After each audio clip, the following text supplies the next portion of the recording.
we bring you the new comedy show, Our Miss Brooks, starring Shirley Booth.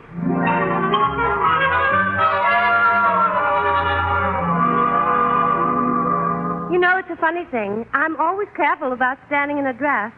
But no matter how careful I am, I always get a pain in the neck teaching English, too.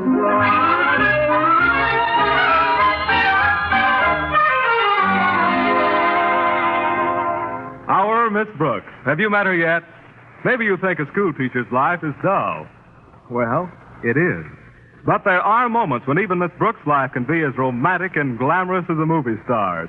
It's when she's dreaming. And especially when she's dreaming about Mr. Boynton, the biology teacher. It's a few minutes after 7 in the morning, and the Davis family with whom Miss Brooks lives is still asleep. And so is Miss Brooks. Oh, Mr. Boynton. I love you, Miss Brooks. Kiss me, Mr. Boynton. Oh, Mr. Boynton. Miss Brooks. Oh, Miss Brooks. Kiss You'll be me late. again, Mr. Boynton. Nice, Mr. Boynton. Mr. Brooks, Miss Brooks, you have to go to school. Oh, no, Mr. Boynton, I don't have to go to school for this. This comes naturally. Oh, dear, you don't understand. You slept through your alarm. I what? Oh, no. What time is it, Mrs. Davis? It's all right, dear. It's only 7:15. Oh, 7:15. 7:15? I'm late. I mean, I will be if I don't rush. Will you hand me my slip? Yes, dear, here you Oh, are. I've got to hurry. Today's a very important day at school. The faculty's going to meet the new president of the school board, Osgood Conklin. And this is no day to be late. Well, it certainly isn't. Did you say Osgood Conklin? Yes. Why? Did you ever hear of him? Hear of him? Why, I've known Osgood for years. We were school children together. Just imagine little stony-faced Conklin growing up to be a school board president. Stony-faced Conklin. He always hated to laugh. Oh. I remember the high school dances. He kept requesting only one song, Gloomy Sunday. Oh, fine. He sounds like fun. I wonder how he feels about teachers breathing. I think he's for it. Well, if he isn't, I could cut it out in a minute. Right along with eating. Say, I better wash up and get my face on fast. New school board presidents don't like to wait for teachers.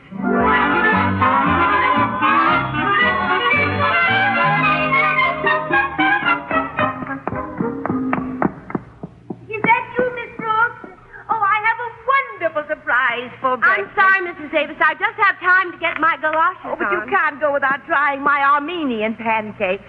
They've been setting for 5 days, so the goat's milk would be good and sour. But, Mrs. Davis, I'm allergic to goats. Now, you just take one teensy-weensy bite off this fork. Don't pay any attention to the smell. Oh, really, Mrs. Davis? There. Isn't that delicious?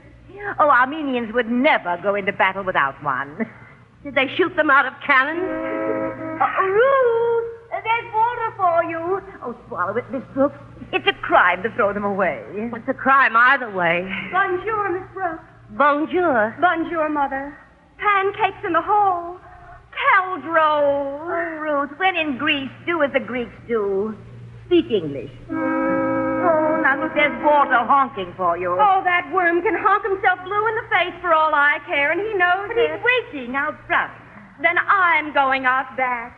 Au revoir now. Oh, I don't know what to do with that girl. Well, there's always flips. Look at the time. I'll never make it. Oh, Miss Brooks, aren't you finishing your pancake? Mrs. Davis, it's a question of who's finishing who.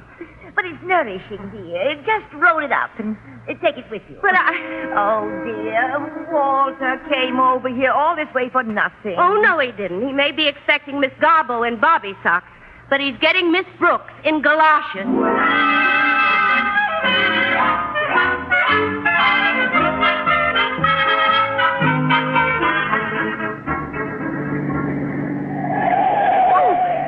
Oh, Walter.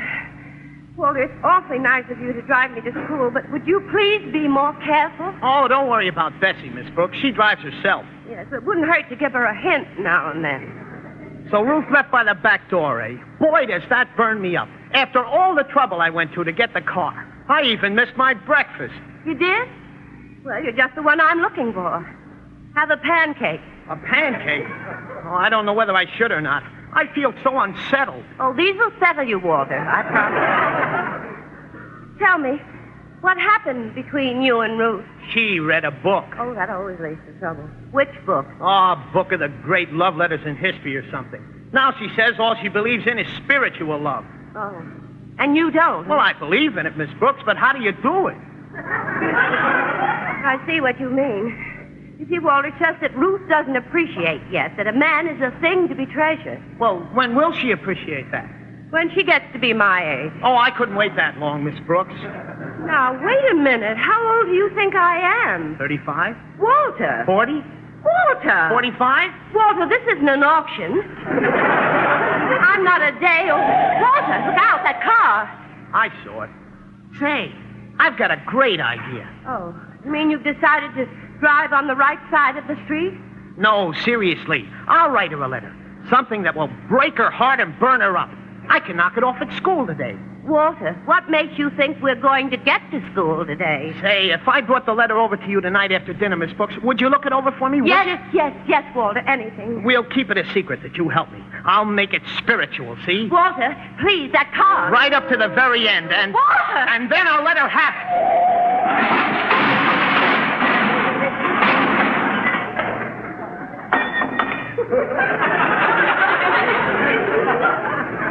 Miss Brooks. Oh, Miss Brooks, what are you doing on the floor?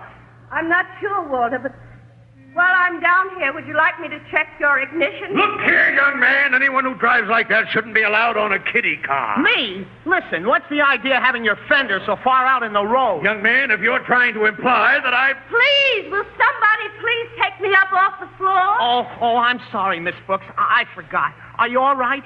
I'm just fine, thanks. I love having my foot in my face. Here, I'll help you. Everything okay? Yes, Walter, everything's okay. It's in slightly different order, but okay. Well, young woman, I hope this teaches you what comes of joyriding. Joyriding? Yes. You call what I've been doing joyriding? I'll thank you to control your temper. Temper? Why, this boy... I'm sorry, I haven't any time for further discussion. Goodbye, Walter, and thanks for the ride, if you'll pardon the expression. Oh, don't forget tonight, Miss Brooks.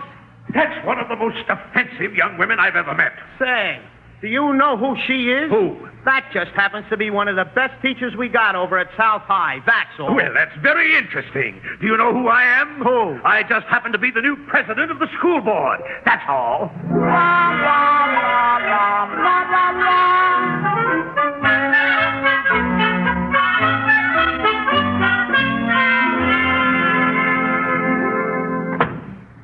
Well, good afternoon, Miss Brooks. Oh, Miss Weaver, am I that late? Well, not really. It's just that everyone else arrived with the dawn to prepare for the Right Honorable Osgood Conklin. They did? I've never seen the faculty in such a state. Why, I walked by the gymnasium, and there was Miss Hooper polishing her dumbbells. Where's Mr. Darwell? Our principal? Yeah. In there in his office, chewing on his Phi Beta Kappa key. It's really getting him down. He's watered his begonia 3 times. Well, I better get to my room and do something about my condition. My hair's a mess. Why worry, Miss Brooks? A teacher's hair is just the place to put pencils. Oh, good morning, Mr. Boynton. Morning, Miss Weaver. Oh, Mr. Boynton. Miss Brooks? There are your attendance reports, Mr. Boynton. And here's your mail, Mr. Boynton. Thank you. Isn't it nice? We're in the same box. Well, both of our names begin with B. Mr. Boynton, you have such a quick mind. Well, it is thorough. Yes, terribly. But sometimes I think you tax it too much. You probably need more recreation. You know what I mean. Well, carrying on my biology experiments is recreation enough. You don't know what I mean. Of course, I used to collect stamps. That was pretty exciting. Oh, my, yes. There's no end of possibilities. Have you ever tried your hand at beadwork? No, is that fun? Fun. Why, it makes you tingle all over. No. You must show me how it's done sometime. And basket weaving can be fun, too. Really? Oh, sure, if we're both inside the same basket. Miss Brooks, if you don't mind my changing the subject, are you busy tonight? Busy? Me? Well, Mr. Boynton, I couldn't be unbusier. I'd like to come over after dinner. That is, if we can be alone. Alone? Oh, we'll be practically isolated, Mr. Boynton. You see, what I had in mind... Mr. Boynton, is this you'd better be getting to your classrooms. Mr. Conklin's arrived. Oh, has he, Mrs. Owl? Yes, and frankly, he's not in a very good mood, so I'm particularly anxious to have everything go well. Incidentally, Miss Brooks, your class will be among the first visitors. Oh, I'll be ready for you, Mrs. Owl. Good. And you know, Miss Brooks, nothing is more important than a first impression.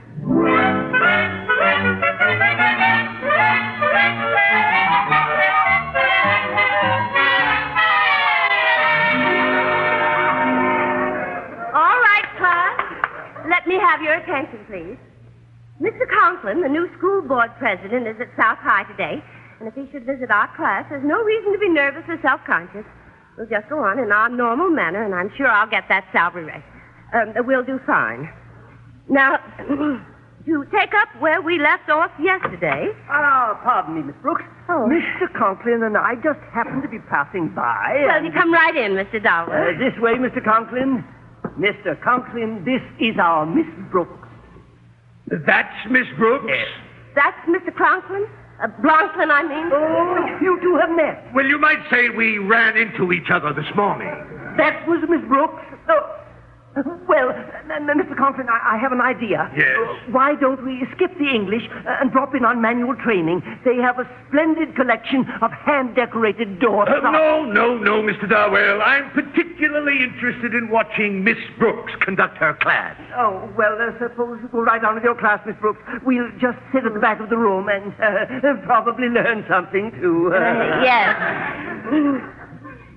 Now, class, I'm going to read these lines, and I want you to tell me whom. I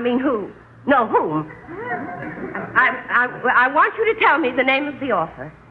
So faithful in love, so counseling in war. Pardon me. So dauntless in war. Never was there a knight like young Lochinvar. Hands, please. No hands? You've all got them, you know. Just look at the ends of your sleeves. There's the hand. Winona. You can always depend on Winona. Who wrote those lines, Winona? I don't know, Miss Brooks. I just want to leave the room. Great. Mr. Darwell, I think I've heard all I care to in this class. Let's go on to manual training. Very well, Mr. Conklin. I'll be right with you. Very well, Mr. Darwell. Miss Brooks. Yes, Mr. Darwell. I'll just lower the shades to half-mast and leave quietly. Well, it was an unfortunate beginning, Miss Brooks, but for the rest of the day, why don't you, sort of keep in the background? Mr. Darwell, you won't be able to tell me from the wallpaper.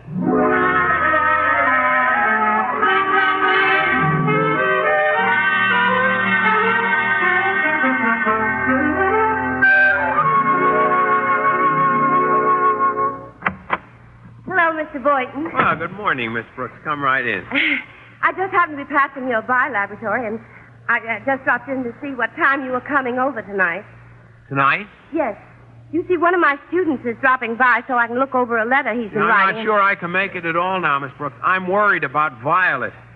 Violet? The white mutated mouse I told you about. But, Mr. Boynton... Steady there, Violet, sweetheart.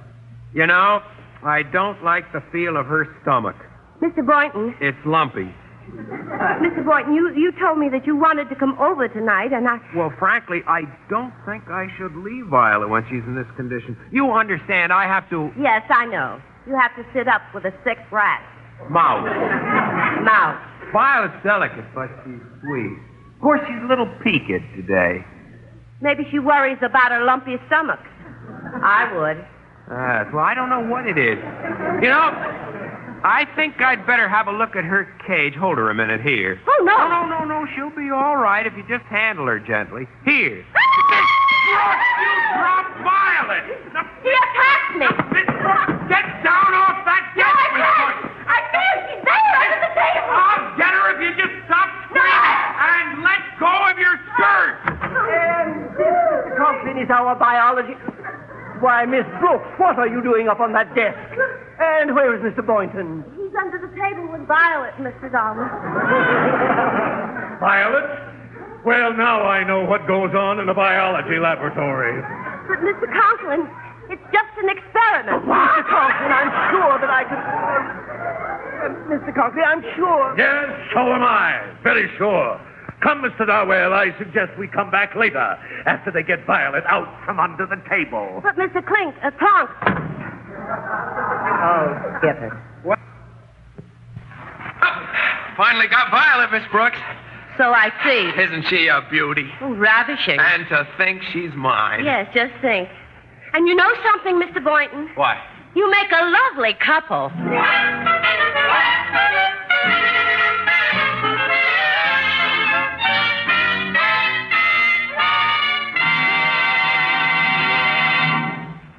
You're listening to Our Miss Brooks, a new comedy show starring Miss Shirley Booth.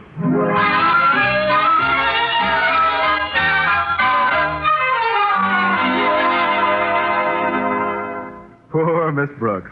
She got up this morning determined to make a good impression on the new president of the school board, Osgood Conklin. But somehow she hit him the wrong way. Or rather, the car she was driving to school in did, and events from that point on didn't go well. It's after school now, and Miss Brooks is in a room at the Davis home, lying down, entertaining some dark thoughts. I think I'll run away from it all and go to Brooklyn or somewhere. Maybe I could go to Africa and teach the natives. No, the school board president would probably turn out to be a cannibal. Probably have me right at home, have me for dinner the first day. I can see it now. For an appetizer tonight, we'll have Miss Brooks on toast. Think that even a schoolboy, he was called Stony-Faced Conklin. Why did he ever have to grow up? Somebody should have prevented it. Parents are so careless.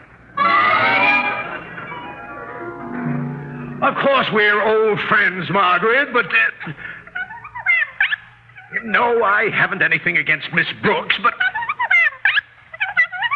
Yes, I know she lives with you, but I can't possibly... But I can't... But All right, Margaret, all right. I'll come to dinner tonight. Yes, 6:30. Goodbye, Margaret. Miss Douglas. Yes, Mr. Conklin? Send out for a box of aspirin, please. Yes, sir. And Mrs. Denton is on her way in to see you. Mrs. Denton? The president of the Women's Civic League. Oh, no! Stop her! Tell her I've gone for the day. Tell her I've gone south. Tell her Why, Mrs. Denton, what a pleasant surprise. Mr. Conklin, when you were running for president of the school board, I threw my weight, which I must say is considerable, behind you. Now, the least I expect, Mr. Conklin... Naturally, I'm interested in your problem, Mrs. Denton. I'm a veritable tigress when it comes to my boy, Mr. Conklin, a veritable tigress. Oh, yes, I can see that. Mr. Conklin, not over a half hour ago, I heard my Walter tell Ruth Davis over the phone that he had a date tonight with an older woman, a teacher at South High. Oh, I'm sure you misunderstood, Mrs. Denton. Our students are allergic to teachers. Mr. Conklin, you've never been a mother, I can see that. Mrs. Denton, I'm sure it's just an innocent... Now, just listen to this. This fell out of Walter's notebook when he came home from school. Steel yourself, Mr. Conklin. I'm Steel. I can hardly bring myself to read it. At last, I've got what I want. Red hair and what a tough and sturdy little body. What? Would you call that innocent, Mr. Conklin?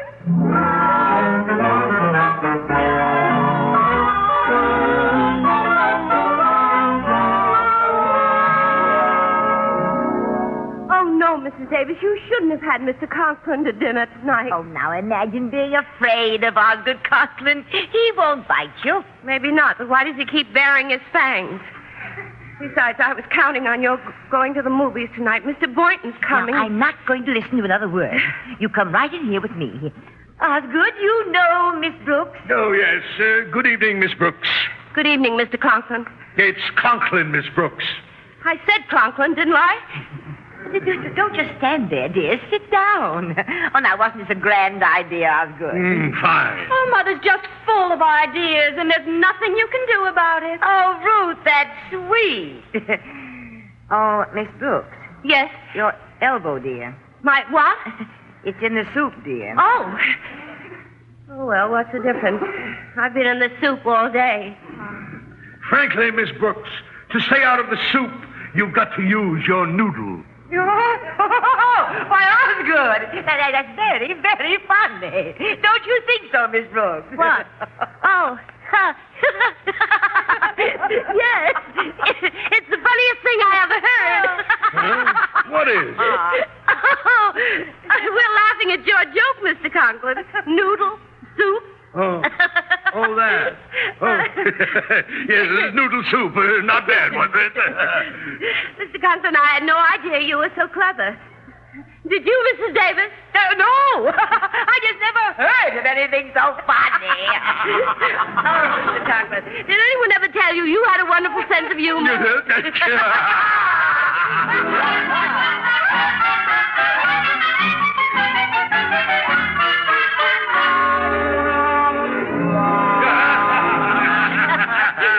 Miss Brooks, did anyone ever tell you you've got a wonderful sense of humor? Oh, well, you really don't need a sense of humor to appreciate your jokes, Mr. Conklin. Well, how do you mean that? I mean, they're so witty. What's that horrible concoction that's brewing in the kitchen? That's coffee, Ruth. Coffee? Yes. It's strained through grapefruit rind. It contains a little essence of garlic and a dash of Limburger cheese. It's Bulgarian coffee. Well, my heavens. No wonder they're always having trouble in the Balkans. Ruth, dear, suppose you clear the table and then carry the coffee in here. Carry it? Mother, I think it's strong enough to walk in by itself. I'll help you, Ruth. Oh, no, dear. You just sit there. Osgood might like to tell another joke. Tell me, Miss Brooks, what happens when a teacher allows a student to become infatuated with her and then lead him on? Well, I imagine the student would keep the teacher after school. That's not funny, Miss Brooks. What this teacher's doing is serious. Oh, well, of course. It certainly is. It's terrible. What's she doing? She's having a rendezvous with one of her students at her house tonight. Oh, that's shocking. That's really shocking. Oh, yes, that is. We don't know who she is. Well, I can't imagine any teacher who would... But the boy's name is Walter Denton. Well, if you ask me, they both ought to be... Who? Walter Denton? My Walter Denton? Why, what's the matter, Miss Brooks? You look as if you're in pain. Me? Oh, no. Is that the door? Ruth, see who it is. No, I'll go. I'm closest. Miss Brooks, don't run. Well, I always run after dinner. It helps my digestion. I'll replant that for you tomorrow, Mrs. Davis. Don't worry about it, dear. Hi, Miss Brooks. Here I am, right on time. And boy, what a letter I've written. Walter, come back here. Come out of the living room. There are a couple of words I'm not so sure of. Walter, you have to leave. You don't understand. Ruth, bring the coffee into the living room. Ruth, why isn't she at the movies? Nobody's at the movies. I tried to tell you, Walter. Well, I can't let Ruth see me here. I'd be ruined. Walter, come out from behind that curtain. Walter! Right in here, Osgood. Oh, who was at the door, dear? The what? Oh, it was the wrong number. The wrong number, Miss Brooks? I mean the wrong house number, Mr. Conklin. Put the tray on the coffee table, Ruth, and try to look more pleasant, dear. If no one objects, I'm going up to my room and brood. Bonsoir, all. Something wrong, Miss Brooks? Wrong? Yes, dear, you seem so nervous. You're pulling all the threads out of that tassel. Oh, yeah, so I am. I guess no tassel's safe near me, that's all. They don't make them like they did before the war, do they? I remember some tassels that you could pull on all day. Now, come and get your coffee, dear. It'll calm you. You know, the Bulgarians drink it flat on their back. I wish I were flat on my back and in Bulgaria. Osgood, it's stuffy in here, dear. We'll pull back those curtains. No. Open the window. No, not the curtains. Please, Brooks, what is wrong? Oh, drafts can be so dangerous. Why don't we go for a walk or a drive or something? Let's get out, shall we? Nonsense, Miss Brooks. I'll just open the window and you'll feel better. But, Mr. Brockman... Yes. There we are. Well, where could he have... I mean, how could he have... Nerves, Osgood. Oh, I'll be all right in a moment. Here, just lay your head back against the couch and I'll get you a pillow. I always keep some here in the window seat just for emergencies. You never know when... Why, hello, Walter. Here you are, Miss... Walter Denton. Come out of my window seat. So that's Walter Denton. Oh, no. Hi, everybody. Walter, what are you doing in there? Well, I came here to see Miss Brooks. I thought we'd be alone. Walter? Well? Now, Mr. Conklin, I know how this must look, but it's really quite easy to explain. Easy, huh? Yes.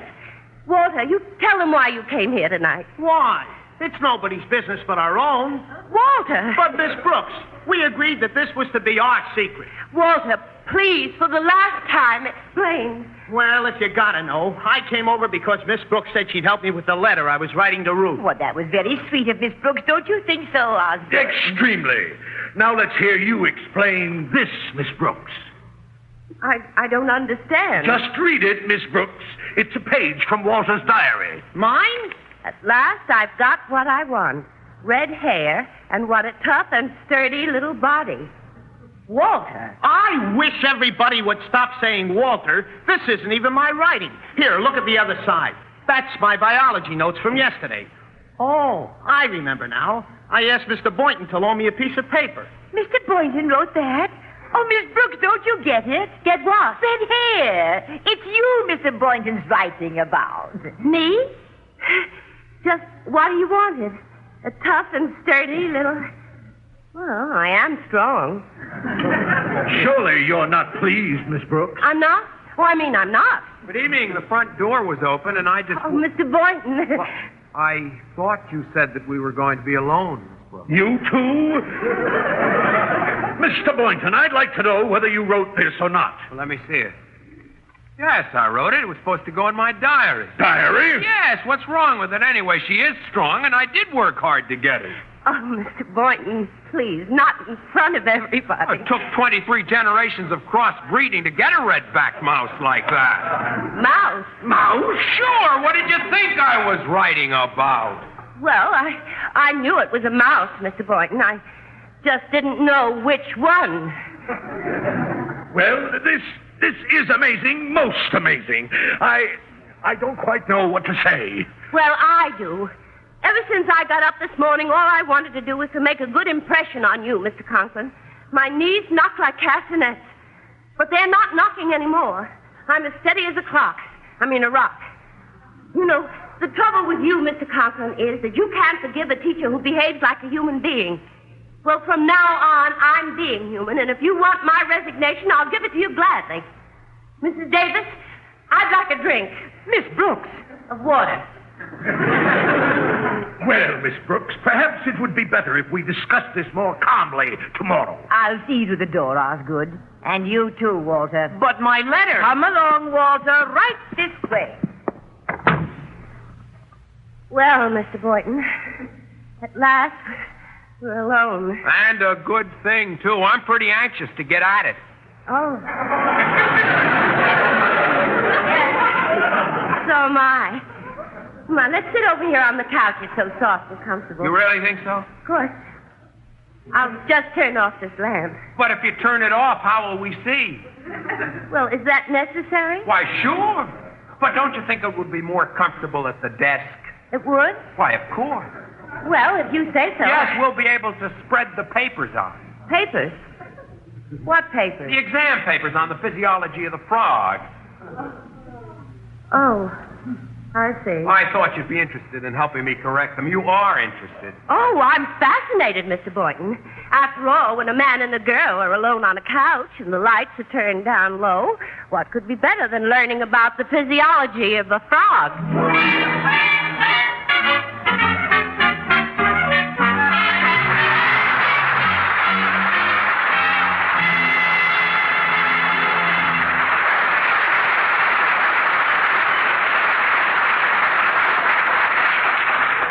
You've been listening to the new comedy show, Our Miss Brooks, starring Shirley Booth. Poor Miss Brooks. Oh, yes, still single. Mr. Boynton? Oh, didn't you hear? He married that mouse, Violet. Oh, yes, charming. But I do wish he'd served something besides cheese at her dinner parties.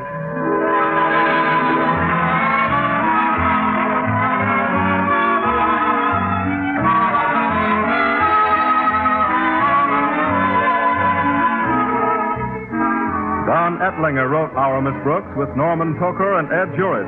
It was directed by Edward Ray Downs.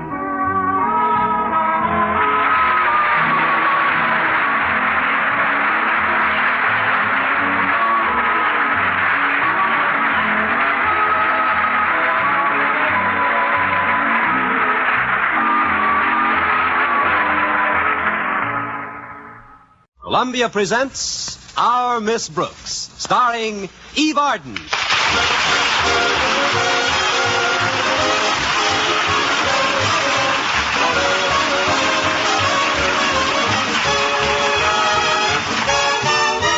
Our Miss Brooks is a school teacher. She's been teaching English at Madison High for about 5 years now. In spite of the fact that she doesn't make a lot of money, Connie is very fond of her work. In fact, in her own words, teaching school can be a very rich life for a young woman. That is, if she happens to be a very rich young woman. Of course, I'm not rich, but I am rather young and rather a woman, too. Which brings us to Mr. Boynton. He's the biology teacher at school, and a sweeter, kinder, more intelligent scientist never brushed off an English teacher to play footsie with a frog. But he'll come around. Even a studious biology teacher must sooner or later get a little biological. Meanwhile, I can dream, can't I?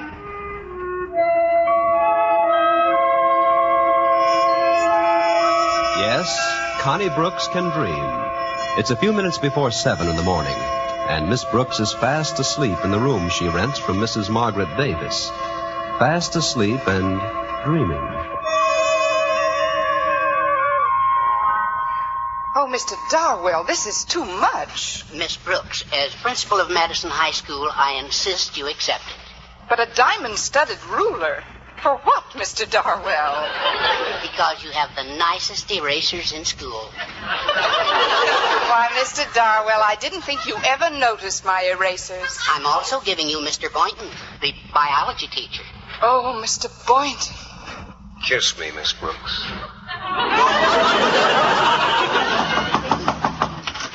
Miss Brooks? Miss Brooks, you'll be late. Kiss me again, Mr. Boynton. Miss Brooks, you have to go to school, dear. For this, I don't have to go to school. This comes naturally. Oh, it's you, Miss Davis. Mm-hmm. Oh, what time is it? Well, it's only 7:15, dear. But I know today's a big day for you, what with Mr. Darwell, the principal, leaving Madison High. Oh, yes, today's the day Mr. Conklin takes over. Maybe he'll give me a chance to head the English department. Osgood Conklin? Why, I've known him for years. We went to school together. All the other children used to call him Stoneface because he never laughed. Oh, fine. Well, I shouldn't say never. No, I did give him a laugh one time when we were out ice skating. He was practically in hysterics. What happened? I broke my leg. Now, do hurry and get dressed, dear. I've got a lovely surprise for your breakfast.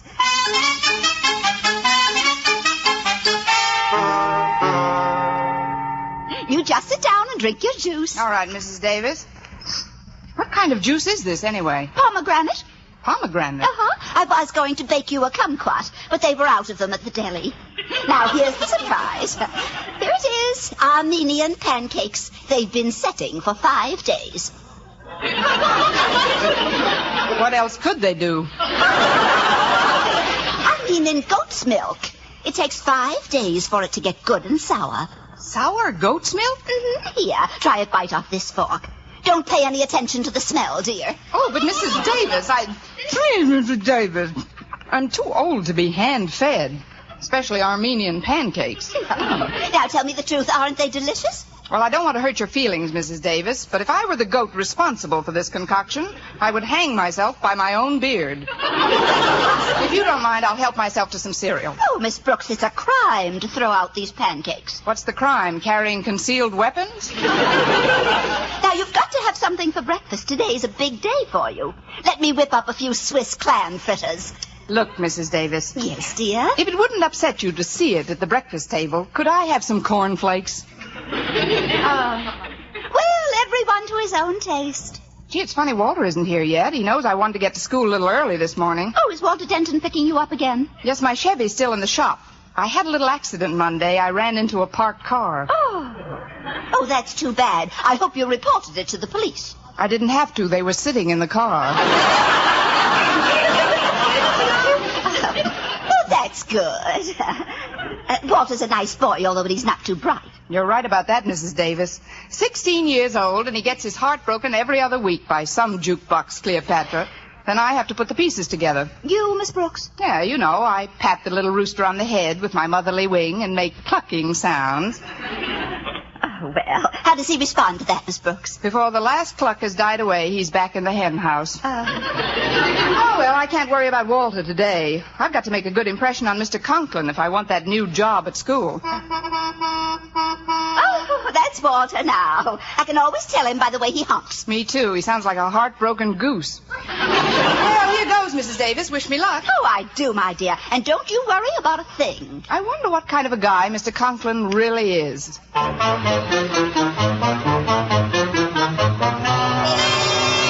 I tell you, I'm not going to stand for any nonsense at this new school, Martha. I've heard about their lack of discipline, and I won't have it, you hear? No one is going to interfere with my making Madison High School a well-run school. No one. If anybody gets in my way, I'll crush them, step on them like so many ants, squash them. That's nice. Pass the marmalade, dear. And help yourself to some more toast. I hate toast. As I was saying, Martha, I'm sure that the faculty at Madison is totally inept. Oh, I don't know, Osgood. I'm sure you'll find a few ept ones. Ept! Drink a little water, dear. It'll go away. Oh, no understanding, no cooperation. Nobody knows what a difficult job I'm faced with. It's awful, awful, awful. Please, Osgood, can't you talk without barking? Honestly, sometimes I think Prince is the only one who can really understand you. Prince! Don't mention that lazy mutt to me. Look at him over there, dead to the world. Well, it's getting late. Now, where's my hat? Confound it, where's my hat? Please, dear, don't bark. I'm not barking, Martha. Once and for all, I don't bark. See?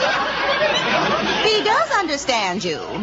Now be sure to drive carefully on your way to school. Don't tell me how to drive. I'm not, dear. It's just that after all the work you put in polishing it on Sunday, I'd hate to see stop worrying. I did the work, didn't I? Look at her out there. Nothing takes a wax polish like a black touring car. Well, Osgood, you'd better get started. You mustn't set a bad example for your new teachers. I'll show them a thing or two.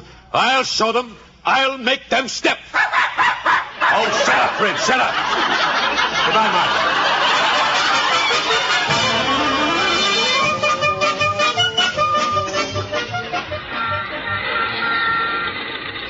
It's nice of you to pick me up like this, Walter. Oh, that's all right, Miss Brooks. It's the least I can do. You've been so sweet to me. Besides, there's something I want to talk to you about. A girl? It usually is, isn't it? Yeah, it's a girl, Miss Brooks, but this one's different. You mean she's stuck on you? Oh, not yet. That's what I want to talk to you about. I want you to help me get her stuck on me. Well, here we go again. Who is the girl, Walter? She's the baker's daughter, Penelope Miller.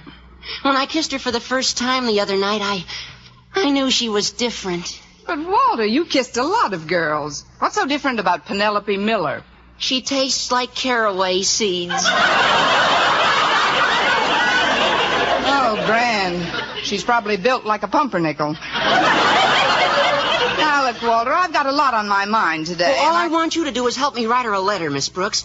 You see, she doesn't think I'm mental enough.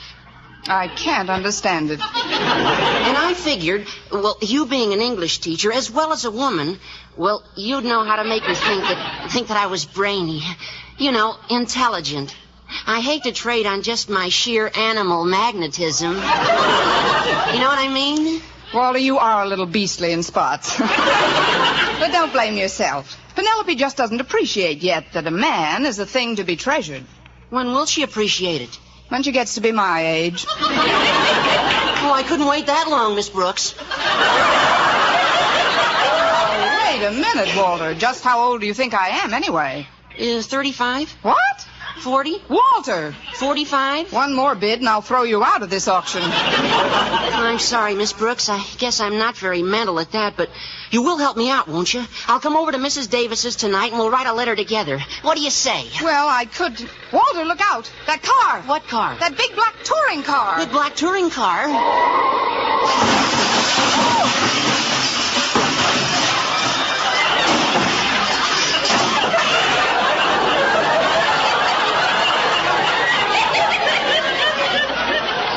Well, it's not quite as big as it was. You young idiot! Why don't you watch where you're going? Oh, my fenders. My shining fenders lying in the gutter. Walter, put the man's fenders back on. Oh, gee, mister, I didn't mean to... You didn't mean... Why didn't you look where you were going? Well, gosh, it takes two to make an accident. A brilliant observation. But it just happens that I was only going 15 miles an hour. You should have been going 30. We'd have missed you by a block. Now, see here, you red-haired joyrider. It was probably your fault. My fault? Yes. Why don't you learn how to drive that hopped-up hearse of yours? Hopped-up hearse? How dare you? Walter, I've got to run along. I'll leave you to straighten out Barking Boy. Barking Boy? That's the second time today I've been accused of barking. Young woman, I'll have you know I do not bark.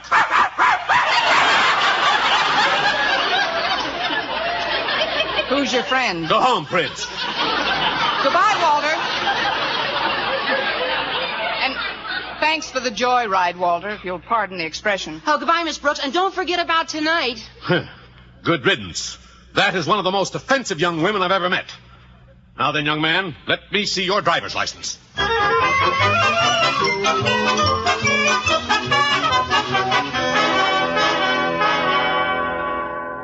Well, classes haven't started yet. Let me see. Pick up my mail first, and then... Oh, hello, Mr. Boynton. Hello, Miss Brooks. Isn't it a coincidence that we're in the same mailbox? Not an overwhelming coincidence. You see, your last name begins with the same letter mine does. Well, that's a start. You have such a quick mind, Mr. Boynton. Well, it is thorough. Personally, I think you tax it too much. Don't you think you need more recreation, if you know what I mean? Oh, carrying on my biology experiments is recreation enough. You don't know what I mean. Of course, I also collect stamps. That gets pretty exciting sometimes. Oh, it must. There's no end to the possibilities. Have you ever tried your hand at beadwork? Beadwork? Why, no, I don't believe I have. Is it fun? Fun? Why, it just makes you tingle all over. And, of course, basket weaving can be exciting, too. Really? Yes, if we're both in the same basket. Well, so much for the world of sports.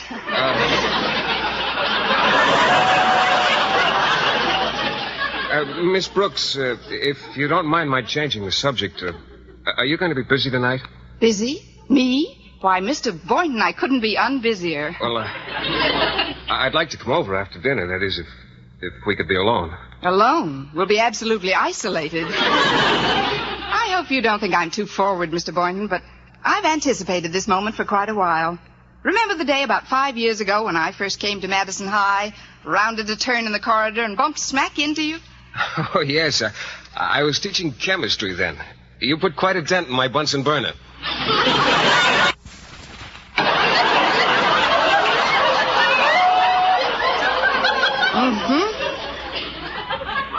You know, that was the day that I first suspected that we'd be more to each other than just fellow faculty members. Oh? When were your suspicions confirmed, Miss Brooks? Oh, on our very next date, when you took me to lunch 2 years later. Gad, you were a fast worker. I don't blame you for kidding me, Miss Brooks. I guess I'm not much of a whirlwind romantically. Then most scientific people aren't. Mm-hmm. You see, the study of evolution alone tends to slow down any of the more intemperate reflexes. Mm-hmm. You must realize what a tremendous period of time was involved before the single cell divided itself in the sea and adapted itself to the land and air. Mm-hmm. Countless centuries passed before lower forms of life assumed their new shapes. Generations before the mammal family produced the ape family, and before the ape family produced the human family. What have you been waiting for me to do? Slip back a notch? I'm sorry. I didn't mean to lecture, Miss Brooks. You do look very lovely this morning. Well, thank you, Mr. Boynton. Luckily, I come from one of the prettier ape families. Now, about what time do you think you'll be able to come over tonight? Oh, Mr. Boynton, Miss Brooks. Sorry to interrupt, but as you know, today is my last day as your principal, and my successor, Mr. Conklin, is due any minute. Oh, we'll be sorry to see you go, sir. Yes, you've been a wonderful principal, Mr. Darwell. I don't know why the Board of Education had you transferred. Ours not to reason why. Ours but to teach and die. If you'll pardon a mixed poetical reference. And if I may say so, it's been wonderful working with you here at Madison High, and I'm genuinely sorry to leave. However, we're teachers, and teachers can't afford sentiment. We can't afford anything. Now, I suggest that you go to your classrooms and get things in order. I'll be taking Mr. Conklin on a tour of inspection as soon as he arrives. Incidentally, Miss Brooks, your class will be one of the first ones visited. Also, it might interest you to know that I intend to recommend you as the head of the English department. Oh, thank you, Mr. Darwell. Believe me, I'm all set for Mr. Conklin. Good. You know, Miss Brooks, nothing is more important than a first impression.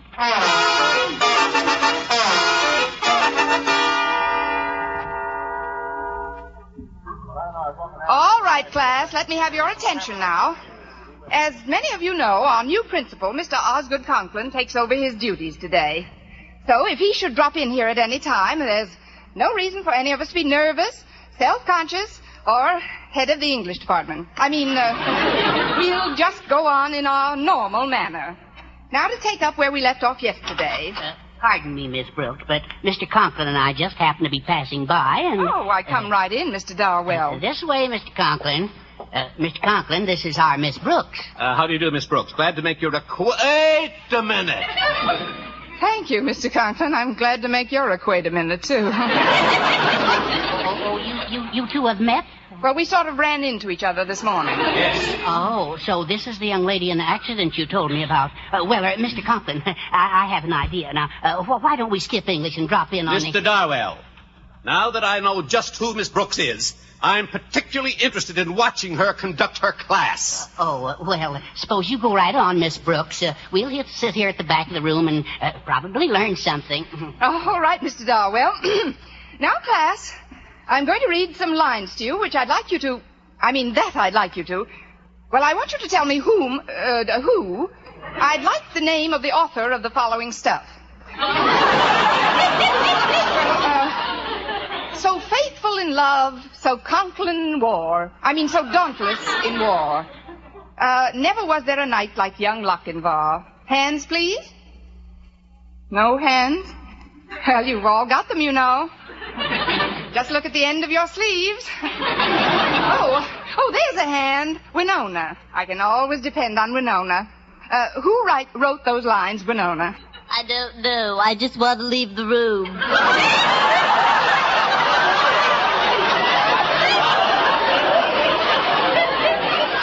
Never mind the blindfold, Captain. Just give me a cigarette.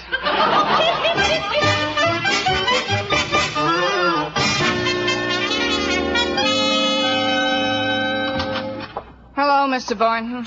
Oh, Miss Brooks, come right in. Well, if you don't mind, I'll stand by the door. Biology labs make me nervous.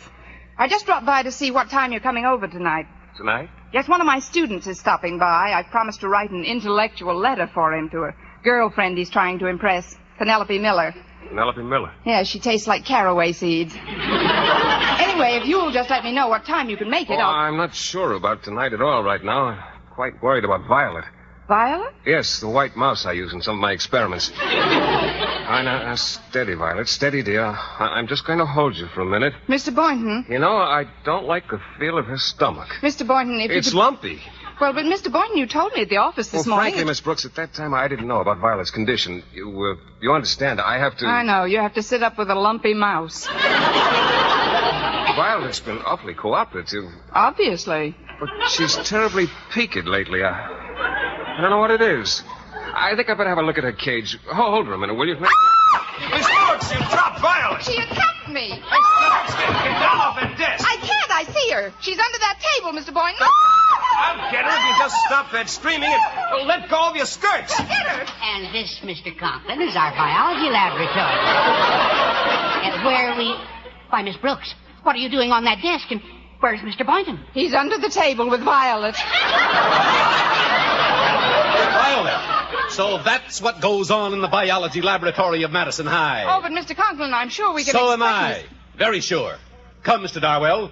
I'll be back when Violet is out from under the table. Oh, no. Yeah, I've got her, Miss Brooks. Oh, the poor thing was scared to death. Here. Oh, look at her. Isn't she sweet? Isn't Violet a beauty? Ravishing. And may I tell you something else, Mr. Boynton? What's that? You make a lovely couple.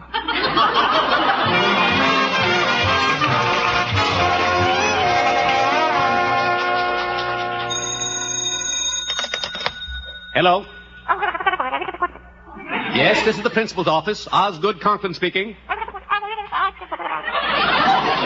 Who's this? Who? Mrs. Davis. Margaret Davis. Oh, the girl who used to go ice skating with me. How's your leg? What's that? You want me to come over tonight? Well, my wife is visiting her mother tonight. I might be able to... you say there's a teacher living here that you want me to meet, Miss Brooks? Miss Brooks! Now, look here, Margaret. I don't think I can... Yes, I know we're all friends, but I don't... But I can't... But I... All right, Margaret. I'll be there for dinner. All right, 7 o'clock. Goodbye. Margaret Davis. Her leg must have been in a cast for 6 weeks. I demand to see the new principal of this school immediately. I am he. I am Matilda Denton, and I have reason to suspect that my boy, a pupil at this iniquitous institution, has fallen into the clutches of one of your female teachers. What? But, madam, what makes you... Not over a half hour ago, on the phone, I heard my boy postponing a date with a girl his own age, a lovely little girl, Penelope Miller. Penelope Miller. Yes, she tastes like caraway seeds. And when I asked Walter his reason for the postponement, he said he had a date tonight with a red-headed teacher at her home. But how do you know she's... Here, read this. It fell out of my son's notebook when he came home from school. Just read it. Very well. At last I've got what I want. Red hair and what a tough, sturdy body. Good heavens. Well, Mr. Conklin, have you any idea who this nefarious woman might be? Yes, I have, Mrs. Denton. And I hasten to assure you that I'll take steps to get to the bottom of this as quickly as possible. Just how quickly is that, Mr. Conklin? No later than tonight. This teacher doesn't know it, but we are having dinner together.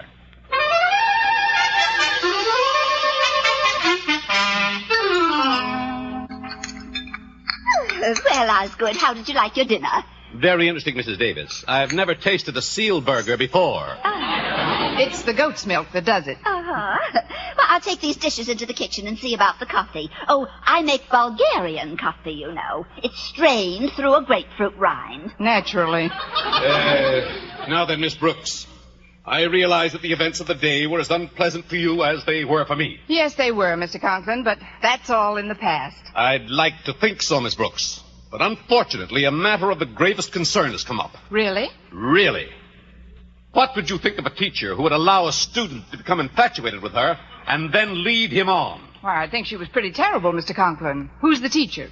We haven't any positive proof, but the boy's name is Walter Denton. Well, I think they both ought to be arrested. Walter Denton? Yes, Miss Brooks, Walter Denton. His mother came to see me today and told me all about it. She has no idea who the teacher is, but... Well, you can't deny that you were in the car with young Denton this morning. Oh, but Mr. Conklin, he was just giving me a lift until my car's fixed. I never see the boy at any other time. Are you sure about that, Miss Brooks? I'm positive. Must be my laundry. Your laundry at 8 p.m.? Well, I deal with the owl laundry. They only come out at night. Will you excuse me, Mr. Conklin? I'll be back in a minute. Hi, Miss Brooks. I keep you waiting? Yes, but not long enough. Look, Walter, come back some other time. Come on. No, Walter, no. Let's get into the living room. I'm anxious to get that letter started. Not so loud, Walter. What's the matter, Miss Brooks? You look like you've seen a ghost. I just had dinner with one. Mr. Conklin is still in the dining room. Oh, the new principal? Yes, and he's convinced that you jilted your girlfriend because you're infatuated with me. Gee, is that good? Good. Listen, Walter, if he finds you here tonight, we'll both be out. Osgood, we'll have our coffee in the living room. Bye, Margaret. Oh, quick, Walter, get behind those curtains by the window. Oh, all right. Say, they're very pretty. Get in back of them. Who was it that rang, dear? Oh, it was just a wrong number, Mrs. Davis. On the doorbell? I mean the wrong house number. Why, Miss Brooks, you seem very nervous this evening, dear. You've pulled all the thread out of that tassel. Oh, they don't make them like they did before the war, do they? I remember some tassels you could pull on all day. Oh, come and get some coffee, dear. It'll calm you down. You know, the Bulgarians drink it flat on their backs. I'll be flat on my back any minute, and I wish I was in Bulgaria. Why, Miss Brooks, you're trembling like a leaf, and you're all flushed. Well, it's rather warm in here, don't you think? Yes. Oh, if it isn't too much trouble, Osgood, would you mind pulling back those curtains and opening the window? Oh, no, not the No curtains. trouble at all. I'll be only too happy to open the window. And I'll be only too happy to jump out of it. There we are. Well, where is he? What's become of him? What's become of whom? Bobby Breen. He used to send me. Come on over to the couch, dear. You're still overwrought. There, now you lie right down here and I'll get you a pillow. You know I keep pillows in the window seat just for emergencies like this. I always say you never know when you need them. Hello, Walter. Here you are, Miss Brooks. Just make yourself... Margaret, what is the matter? Walter Denton, you come out of my window seat. Ha! Just as I thought. Miss Brooks, where are you going? I thought I'd run down to the Belgian Congo for the weekend. Sit down, Miss Brooks. Young man, what were you doing in that window? If you'll only give me a chance, Mr. Conklin, I can explain. Go ahead. What were you doing in there? Hiding. Oh, no. Walter, tell them just why you came here tonight. I came here to see Miss Brooks. I thought we'd be alone. Oh, ho! Oh, Walter. Well, she was only going to help me write a letter to my girlfriend. Oh, why, that was very sweet of Miss Brooks. Don't you think so, Osgood? Extremely so, extremely. Now, let's hear you explain this, Miss Brooks. Here, read this page from Walter's diary. Mine? What is this? At last I've got what I want. Red hair, and what a tough, sturdy body. Walter! I wish everybody would stop saying Walter. This isn't even my writing. Here, look at the other side. That's my biology notes from yesterday. I asked Mr. Boynton to loan me a piece of paper. Mr. Boynton wrote that? Oh, my. Miss Brooks, don't you get it? Get what? Red hair. It's you he's writing about. Me? Uh-huh. Just what he wanted? Tough and sturdy. Well, I am strong. Surely you're not pleased, Miss Brooks. I'm not? I'm not. Good evening. The front door was open and Oh, hello, Mr. Boynton. I thought you said we were going to be alone, Miss Brooks. You too? What's happening around here? Haven't you heard? I've been made queen for a day. Mr. Boynton, I'd like to know whether you wrote this or not. Let me see it, sir. Yes, I wrote it. It was supposed to go into my diary. What's wrong with it anyway? She is strong, and I did work hard to get her. Mr. Boynton, please, not in front of everybody. It took 23 generations of crossbreeding to get a red-backed mouse like that. Red-backed mouse? Mouse? Oh, amazing. Well, Miss Brooks, I'm afraid I've done you a grave injustice. You most certainly have, Mr. Conklin. You've placed your own meaning on unfortunate incidents. But... You've accused me of misconduct with no proof whatsoever, and you've acted in general like a narrow, bigoted, unfair person. But Miss Conklin, I never want to see you or talk to you again as long as I live. Not even about that job as head of the English department? Mr. Conklin, I've done you a grave injustice. Let's sit down on the love seat and talk this thing over, shall we? Well, we'll take it up first thing in the morning, Miss Brooks. I've got to be getting home now. Come on, Walter. We'll take the bus together. Oh, we don't have to take the bus, Mr. Conklin. I've got my car outside. Your car? After our collision this morning? Oh, after I left you, I hit another car and everything snapped back into place. Well, good night, all. Good night, Walter. Good night, Osgood. Good night. Good night, Mr. Conklin. Well, now, there's just the three of us, Mr. Boynton. Mrs. Davis and you and I. Gee, it's a beautiful night. Look at that moon streaming through the windows. If one would just take a hint, there'd just be two of us. Two of us and one sofa. I said if one of us would take a hint.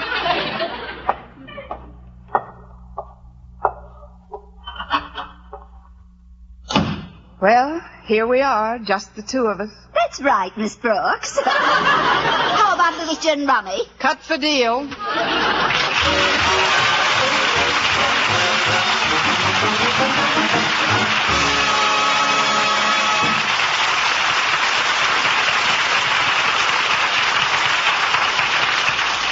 Well, I blitzed Mrs. Davis 3 across, but I'd rather have lost to Mr. Boynton. He's certainly naive, my little biology boy. But though he's shy, he's glad of eye, and I'm sure he'll soon realize that the greatest thing he'll ever learn is just to love and be loved in return. Good night.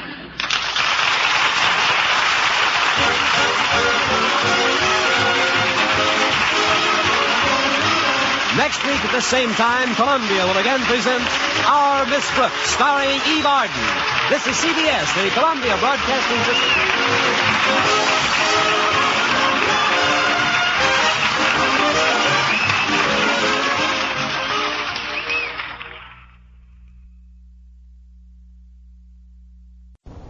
Palmolive Soap, your beauty hope, and Luster Cream Shampoo for soft, glamorous, caressable hair bring you Our Miss Brooks, starring Eve Arden.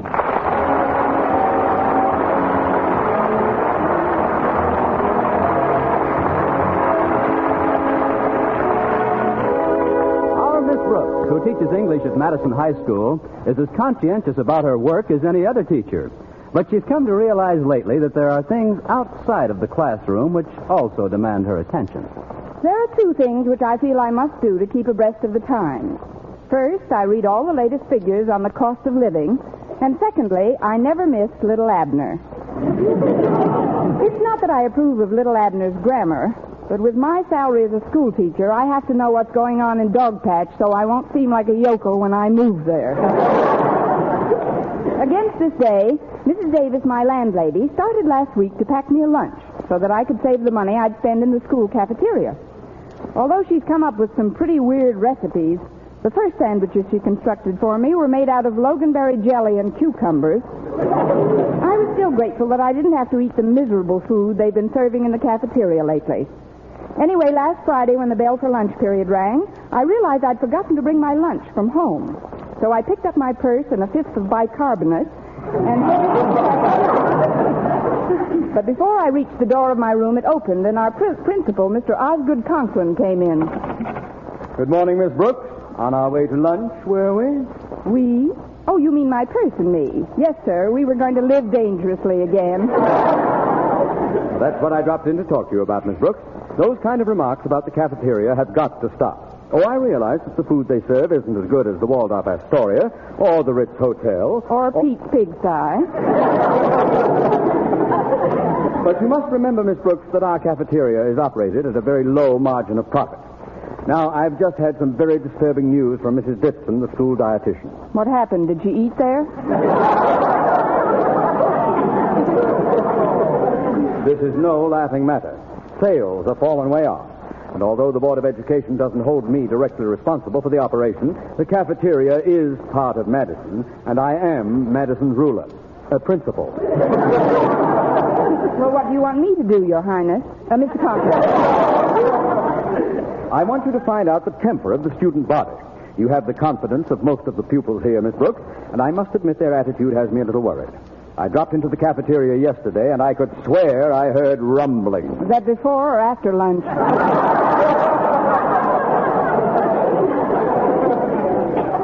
Very amusing, albeit extremely ill-timed. Now then, Miss Brooks, I'm counting on your cooperation. Will you carry the ball for me? Yes, Mr. Conklin, I'll carry the ball, provided I can have someone to run interference. You know, help me out. Someone like who, for instance? Someone like whom? Don't show off. Who do you want to help you? Well, I thought maybe Mr. Boynton would be good. The students in his biology class are very fond of him. They're not the only ones. Why, Mr. Conklin, you've been muscling into my subconscious. That is, I usually have lunch with Mr. Boynton, and, well, together we... Very well. Draft him. Aye, aye, sir. But impress upon him the necessity for discretion. May all be just a tempest in a teapot. And remember, I want as little publicity in this affair as possible. Yes, Mr. Conklin, I understand. Good. As you were. Let's see now, how was I? Oh, yes, on my way to the... Come in. It's me, Connie. You forgot your lunchbox this morning, so I brought it down for you. Oh, that was very sweet of you, Mrs. Davis. What's in it? What would you like to be in it? Well, frankly, I've gained so much weight since I stopped eating in the cafeteria. I'd like to find a thin sandwich in it. A thin sandwich? What's that? That's a Chiron reducing tablet between two slices of rye crisp. That's one I heard on Chef Milani's program. Oh, you don't have to worry about your figure, Connie. Although I do think it was a good idea of mine to start giving you lunch so you can save enough to pay me the rent money. Oh, I'll get that straightened out as soon as possible, Mrs. Davis. Now, I have to go down... Oh, I don't want you to worry about it, Connie. As the old saying goes, there's no sense in both of us worrying. That's what I heard on Portia Faces Life. Do you know something, Connie? What, Mrs. Davis? My brother Victor once saved so much money by eliminating lunches that he could afford to spend 2 weeks at the Mayo Brothers Clinic. Mayo Brothers Clinic? What was he suffering from? Malnutrition. And an English teacher shouldn't say suffering from. I'm sorry. I'd better be getting over to... My sister Angela once eliminated both breakfast and lunch for 3 months. She had to cut it out, though. Why? Her dinners were costing her a fortune. Well, I'll be running along, Connie. You can tell me how you enjoyed the little surprise I made for you when you come home this afternoon. If I come home this afternoon. I'll walk out with you, Mrs. Davis. I've got to go back to the cafeteria and see how things are going. Well, goodbye, dear, and thanks for bringing the lunchbox. You're welcome, Connie. Oh, dear, what's the use? I can't keep it a secret another minute. Guess what kind of a sandwich I made for you? Parsley and banana. On what kind of bread?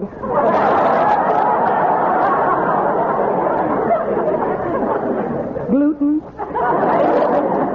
I hope you enjoy it.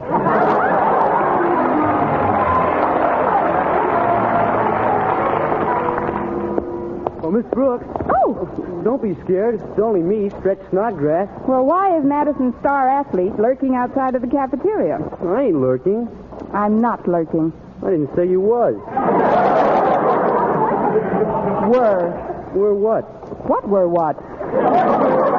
You confuse me sometimes, Miss Brooks. Me too. What did you want to tell me? Just that when you go into the cafeteria, you shouldn't buy anything. The student body's going to boycott the place. There's a meeting right now with the Board of Strategy. Oh? Well, who's on it? The board, I mean. Walter Denton and Harriet Conklin, mostly. Mostly, huh?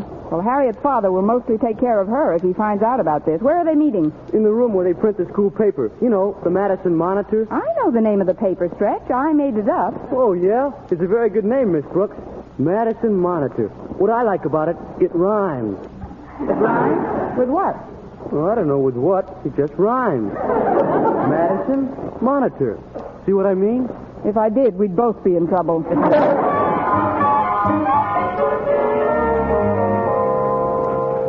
Pardon me, but is this the Office of Strategic Services? Oh, come in, Miss Brooks. Close the door, Harriet. You see, Miss Brooks, this is a secret meeting about the food in the cafeteria, but we don't want the faculty to get wind of it. Well, how can they help it? On a clear day, you can smell it in Catalina. Miss Brooks, this is Mr. Dunbar. He used to teach here at Madison. How do you do, Miss Brooks? Hello, Mr. Dunbar. I just stopped by to see Mr. Conklin, but he wasn't in his office, so I dropped over to one of my favorite old haunts when I taught here, the newspaper room. Oh, did you used to haunt the newspaper room? I mean, were you connected with the school paper? Oh, yes, indeed. I was faculty advisor. That's what Miss Brooks is now. Oh? Well, I don't want to disturb you. Go right ahead with your meeting. I'll just look through some of these old copies of the Monitor. Okay, Mr. Dunbar. Now then, Miss Brooks, did anyone see you come in here? I know, Walter. Are you positive? No, I'm not positive. If I'd known this was a secret meeting, I'd have tunneled my way in. Well, I guess we've got to take a chance. You see, Miss Brooks, we're going to circulate a petition among the students asking them to boycott the cafeteria. Boycott it? But, Harriet, what did your father say? I've talked to Daddy, Miss Brooks, and he says there's nothing he can do. I deplore the embarrassment this may cause him, but as student body president, my first duty is to my constituents. Here. I did. We've just finished the preamble to the resolutions and the petition. If you want to hear it, I'll read it to you. Whereas and to wit. That's pretty strong language, isn't it? A little on the pink side. When in the course of students' events, it becomes necessary to turn one's back on one's stomach, we, the undersigned, exercising our constitutional right peaceably to assemble and to form a committee to seek redress of grievances, do hereby announce our firm intention of patronizing the Madison High School cafeteria only to use the tables, chairs, water, napkins, and toothpicks provided therein, until such time as the duly appointed party or parties, namely Mr. Osgood Conklin, principal, or the Board of Education, responsible for the operational bog-down which has befallen this installation, do take such action which will improve the food, lower the prices, and better the service in said cafeteria. It is also recommended that the person in whom this authority is vested do immediately proceed to the present chef in charge of preparing the food, and without further frippery or fanfare, chuck him the heck off the premises. Now, Miss Brooks, what do you think of it, huh? How much are you asking for the picture rights? Isn't it great, Miss Brooks? And look over here. We just painted these placards. That's in case the students vote to picket. Picket? Oh, now, wait a minute. This is Look getting... at this sign here, Miss Brooks. Let's see. Remember Ptomaine. Here's another one. Don't worry about your old age. Eat here and you'll never make it. Here's one Brooks made up. It goes, remember the saying, whatever goes up must come down? Well, in our cafeteria, whatever goes...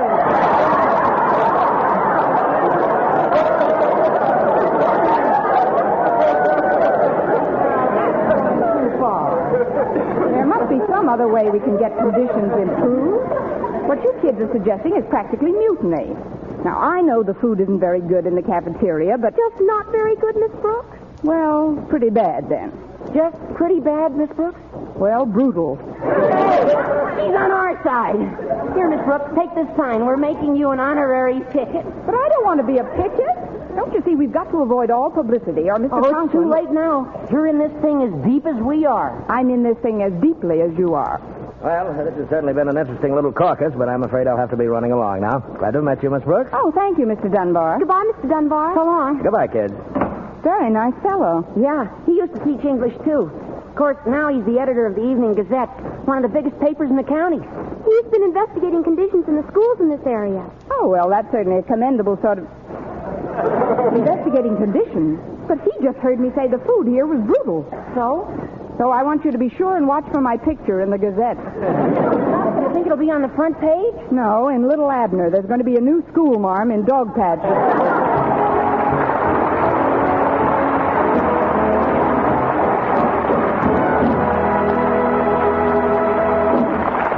Our Miss Brooks, starring Eve Arden, will continue in just a moment. But first, here is Vern Smith. Ladies, what's your complexion problem? My skin's so dingy. Mine's oily. My skin's dull, coarse-looking. Doctors have proved that many complexion problems respond wonderfully to proper cleansing with Palmolive soap, regardless of age, skin type, or previous beauty care. Oily skin looks less oily. Dull, drab skin, fresher and brighter. Coarse-looking skin appears finer.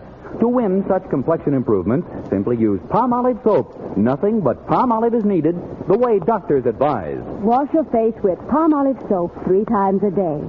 Massage with Palmolive's wonderful beauty lather for 60 seconds each time to get Palmolive's full beautifying effect.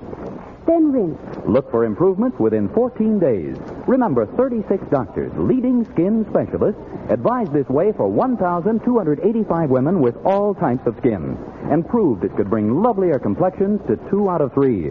So forget all other beauty care. Use Palmolive soap the way these doctors advise for a fresher, brighter complexion. And ladies, enter the $100,000 49 Gold Rush contest. The makers of Palmolive soap offer $49,000 first prize and over 4,900 other prizes. Get entry blanks and complete rules from your dealer now. You may win a fortune in cash.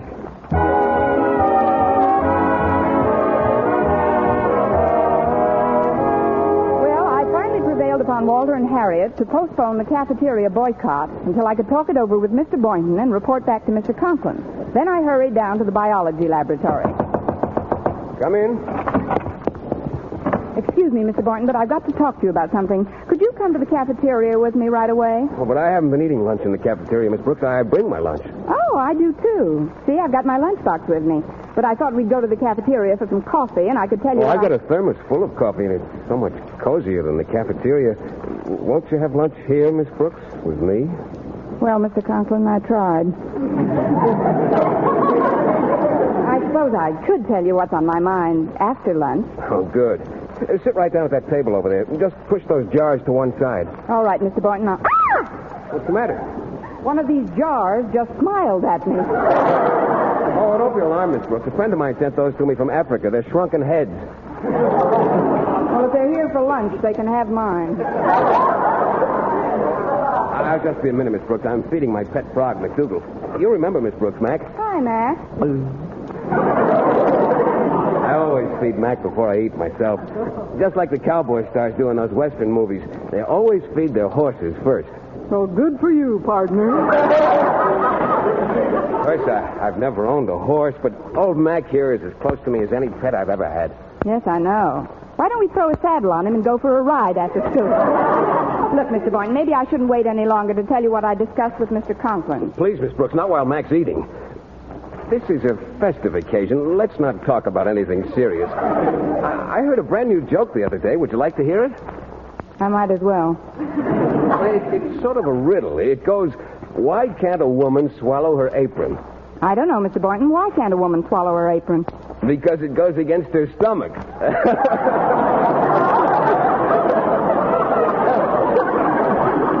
Fred Myers, the math teacher, told me that one. He's a hot sketch anyway, don't you think? Yeah, he's funnier than trigonometry. That new French teacher, Mr. LeBlanc, has a good sense of humor, too. As a matter of fact, he's supposed to have lunch with me today. He said he'd prepare something typically French at home and bring it into the lab. What do you think he'll prepare, Mr. Boynton? Frog's legs? Yeah, she didn't mean it. Nobody's going to touch you while I'm around. Well, he's pretty sensitive, Miss Brooks. I'm sorry, Mac. I lost my head. Let me in, please. Oh, there's LeBlanc now. I'm sorry I have to kick on your door, Mr. Boynton, but as you can see, my arms are full. Hello, Monsieur LeBlanc. Oh, Mademoiselle Brooks. I'm doubly sorry my arms are full. Well, thank you, Monsieur LeBlanc. And I'll meet you in the Casbah later. Just put that casserole on this table here by those jars. Oh, very well. Who are these, the Board of Education? Yes, African branch. What's in the casserole, monsieur? Oh, it's a famous French recipe, Miss Brooks. It's called de viande délicieuse, hachée et modelée avec délicatesse en sphères de forme gracieuse. Which means? Meatballs. I assure you they are better than the food served in our cafeteria. Oh, that reminds me. The kids have gotten up a petition to boycott the place. Good for them. Well, it may be good for them, but it won't be so good for me unless I can do something to stop it. You see, I promised Mr. Conklin... Please, Miss Brooks, let us not talk shop, eh? Well, Mr. Boynton, everything is ready but the sauce. This I must simmer for a few more minutes. May I use your Bunsen burner? Oh, of course. I'll turn it up for you. I'm not very hungry. Could I just boil a small egg in a test tube? Mademoiselle Brooks, just hold this dish right here. So. Now, soon we will have the finest eating in the whole world. And while we're waiting, I tell you a story, yes? Oh, fine. Well, this is a very old story that was handed down from the time of Napoleon Bonaparte and the Empress Eugenie.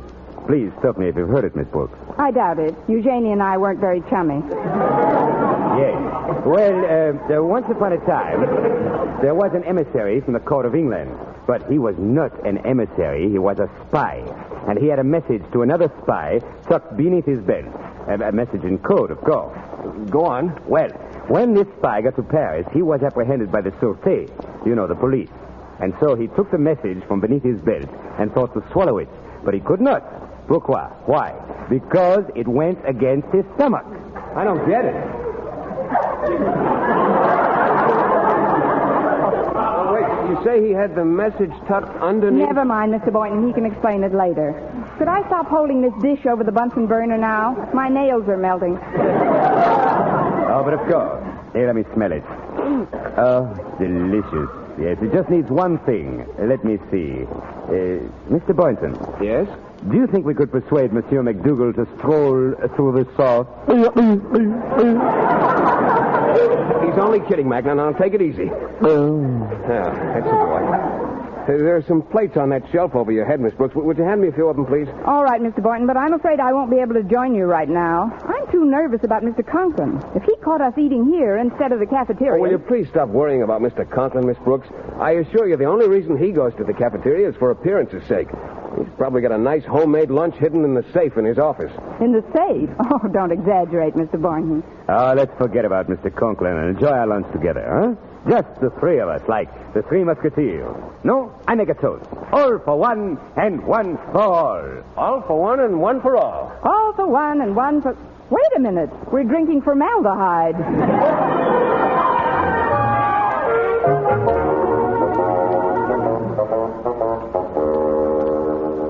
3 to the right.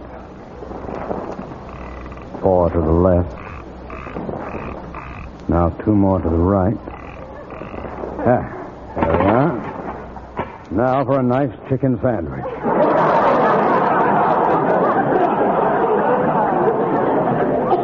Just the way I like it. Plenty of lettuce. Come in. Greetings, Mr. Conklin. I'm Martin Dunbar. I used to teach for you a few years back. Remember me? Dunbar. Oh, yes, of course. You taught Latin, didn't you? Well, you're close. English. Oh. Of course, yes. Well, always glad to see any of my old teachers. Drop in any time. I did. I dropped in today. Oh. Well, I'm rather busy right now, so if you could... The same old evasive Osgood. What? Now, see here, young man. By what license do you call me by my first name? The same old pompous Osgood. Pompous? Why, you? Who do you... What do you... How dare you take... And what? The same blood pressure, too, huh? Look, Osgood, as editor of the Evening Gazette, it's my duty to expose certain things to public view. Not all things, mind you, but just those things that have a rather unpleasant odor. Well, now, you leave our cafeteria out of this. I didn't mention your cafeteria, Osgood, but now that you did, I think you ought to know at least as much as I do. Namely, the students here are talking about a boycott. What students? Probably just a handful of irresponsible, scatterbrained, troublemaking olds. Uh-huh. One of the pupils who told me about it was named Harriet Conklin. Just the type I had in mind. Nothing but a Harriet Conklin? Yes, that's right, Osgood. Your own daughter. And it isn't just the students that are rebelling, either. I heard one of your teachers refer to the food here as brutal. A teacher said that? Uh-huh. That'll make a nice, juicy headline, too. Faculty member slings mud at cafeteria hash. Now, just a minute, Or Madison English teacher vilifies victuals. Did you say English teacher? I did. Miss Brooks is the name. She's in this thing as deep as any of them. As deeply, editor. I told her to... Look, now there must be some way we can straighten this thing out. I'll tell you what, Dunbar, old boy. Yes, kiddo? Meet me in the cafeteria in 5 minutes. We'll have lunch together. I was on my way down there when you came in. Oh, all right. But where are you going now? I'm going to find Miss Brooks and make her eat her word. Or worse, I'll make her eat in the cafeteria. I'll see you in a little while, Dunbar. Oh, Mr. Conklin, before you go... Yes? You'd better slam that safe again. Your lettuce is showing.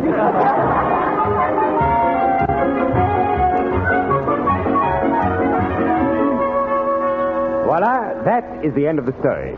But if he had the message under his belt... Mr. Boynton, why don't you get another meatball under your belt and forget the story?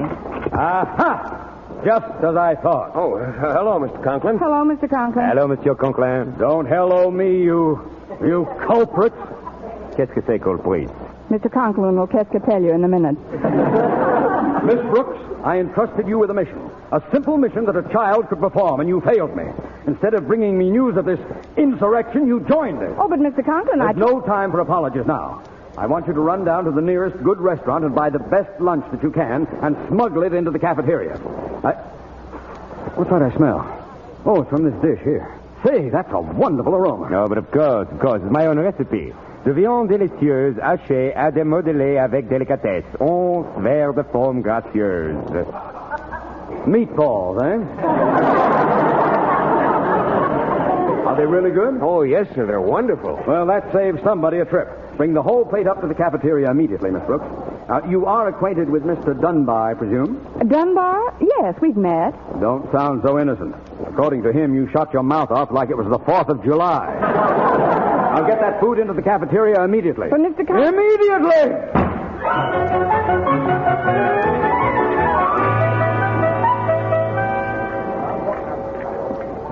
I must say that was the best food I've ever had in or out of a school cafeteria. Well, I wish you'd repeat that statement, Dunbar. I see my daughter Harriet and her idiot consort approaching. Oh, hello, kids. Hello, Mr. Dunbar. Hello, Mr. Conklin. Why, Mr. Dunbar, you've cleaned your plate. Of course he has. The food was wonderful, wasn't it, Mr. Dunbar? It certainly was. Oh, that means we can call off the boycott. Well, what did you do, Daddy? Fire the chef? Better than that, my dear. Look, behind the steam table. An order of meatballs, please. One meatball coming up.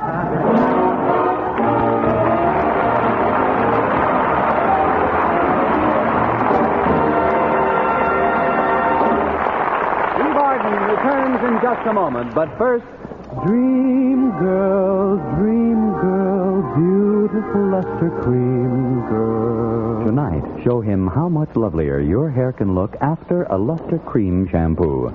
Only Luster Cream brings you Kay Dumas' magic formula blend of secret ingredients plus gentle lanolin. Gives loveliness lather even in hardest water. Glamorizes your hair as you wash it.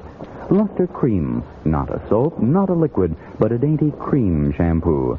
Leaves hair fragrantly clean, free of loose dandruff, glistening with sheen. Soft, manageable. Gives new beauty to all hairdos or permanents. 4-ounce jar, $1. Smaller sizes, either tubed or jars. Tonight, try Luster Cream shampoo and be a dream girl, beautiful luster cream girl. You owe your crowning glory to a Luster Cream shampoo. And now, ladies and gentlemen, we would like to bring to our microphone the Western editor of Radio Mirror magazine, Miss Ann Daggett.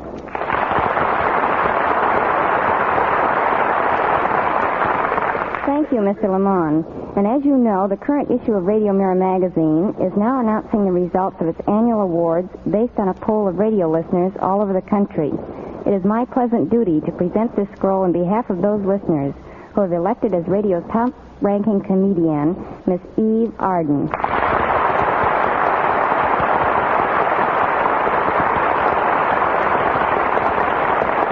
Thank you, Miss Daggett, and my sincere thanks also to you listeners who made this award possible. I'd like to say at this time that I'm certainly going to try in the coming months to merit the honor you've bestowed upon me, because I understand that if I win this scroll 2 years in a row, I get to keep Mr. Boynton. Thank you, and good night. Next week, tune into another Our Miss Brooks show brought to you by Palmolive Soap, Your Beauty Hope, and Luster Cream Shampoo for soft, glamorous, caressable hair. Our Miss Brooks, starring Eve Arden, is produced by Larry Burns, written and directed by Al Lewis, with music by Wilbur Hatch. Mr. Boynton is played by Jeff Chandler, Mr. Conklin by Gail Gordon. Others in tonight's cast were Jane Morgan, Dick Crenna, Gloria McMillan, Leonard Smith, Gerald Moore, and Bill Conrad.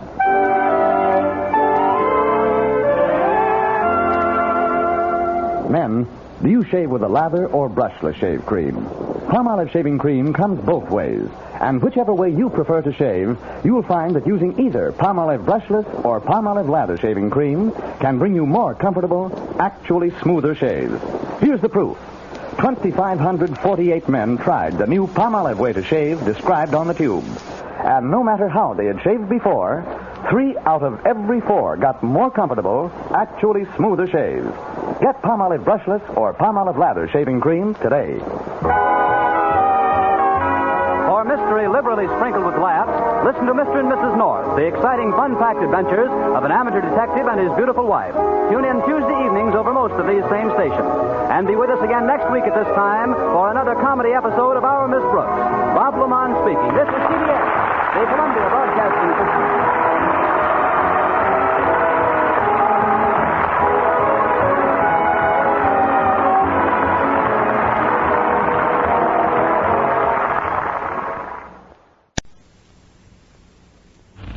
Palmolive Soap, Your Beauty Hope, and Luster Cream Shampoo for soft, glamorous, caressable hair bring you Our Miss Brooks, starring Eve Arden.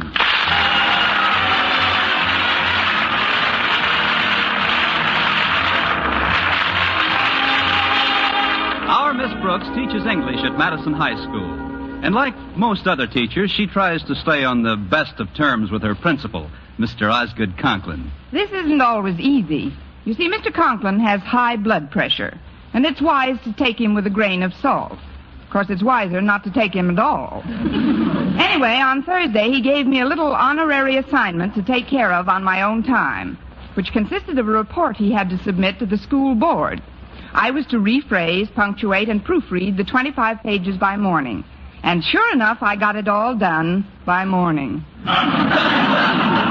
In fact, when Mrs. Davis, my landlady, awakened me, I had been sleeping like a baby for over 20 minutes. All upset, dear. What's the trouble? Nightmare? No, daymare. I was up all night with some extra work Mr. Conklin gave me. Oh. Well, I guess you can use the extra money that goes with it. Money? What money? Surely there must be some compensation for working away from the school. Oh, there is, Mrs. Davis. The satisfaction of a job well done, the thrill of helping my colleagues in their time of need, and the gratification that comes with the knowledge that I've assisted my superior officer on the battlefield of life. And you know something else, Mrs. Davis? What, Connie? The next time I work at home, it'll cost him a fin. Well, remember this, dear. Money won't buy back your health and good looks once they've gone. If I were you, I'd flatly refuse to do any extra work at all. Oh, but I can't do that. Mr. Conklin's my principal. That doesn't give him the license to make a beast of burden out of you. Why, for 2 cents, I'd advise you to quit. And if I had 2 cents, I'd take your advice. No, Mrs. Davis, even a beast of burden has to earn oat money. Well, hurry with your shower, Connie. I've got a nice breakfast all planned for you. Oh, I won't have time for breakfast today, Mrs. Davis. Walter Denton's taking me to school in his car so I can get this report to Mr. Conklin. What's the matter with your car, Connie? I had a little trouble with the steering wheel. What kind of trouble? It came off.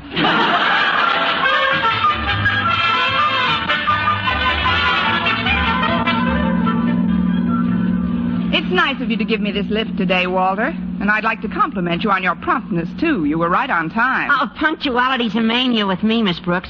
Besides, if I wasn't on time, you'd let some other kid pick you up. Like I always say, the early bird catches the worm. Well, like I always say to the other worms, let's get some men and go fishing. Confidentially, Miss Brooks, you look like you could use a little help. You seem bushed. Frankly, I think you're work-happy, Miss Brooks. Work-happy? Yeah. What did you do last night after you got home from school? I worked on a report for Mr. Conklin. Aha! I knew it. Mr. Conklin shouldn't give you extra things to do. Why don't you tell him about it, Walter? Oh, I'm not kidding, Miss Brooks. If you let him, Mr. Conklin will make a beast of burden out of you. You gotta put your foot down. I may put all 4 of them down. I've been reading in the papers that there's quite a shortage of good teachers. You don't have to tow-cow to anybody. I don't have to what, Walter? Tow-cow. It's Chinese slang for polishing the apple. Well, Walter, I don't tow-cow to Mr. Conklin. It's just that he's my principal, and Excuse me, Miss Brooks, but he's only your principal at school. After hours, he's just... before I quote what I'm going to quote, I'd like to make a prior statement. Proceed. Well, any remark I make now is merely something I overheard in my daily contact with other members of the student body and does not necessarily reflect the opinion of the repeating eavesdropper. Well, repeat away, eavesdropper. I've heard sundry other pupils refer to Mr. Conklin as... Like I said, Miss Brooks, this isn't necessarily my opinion of him. You've made that very clear, Walter. Yeah, good. Well, some of the kids have spoken of Mr. Conklin as... After all, I go with his daughter, Harriet, you know. Yes, I know. It might not be the right thing to do, to talk about my father-in-law. Walter, you're not married yet. Well, that's right, too. Well, I've heard him called it... Gee, I wouldn't want Harriet to know about this. My lips are sealed, Walter. Now go on. Okay. Now, Mr. Conklin, in the eyes of some of the undergraduates at this high school, is nothing but a... Gosh, if I was Harriet's father and he was going to marry Harriet, I wouldn't want him to go repeating things about me. Then again, he'd probably be the first one to do it. Sure he would. So I'll tell. Tell! A kid in the cafeteria called Mr. Conklin a big inflated bag of ego. There, I said it. Give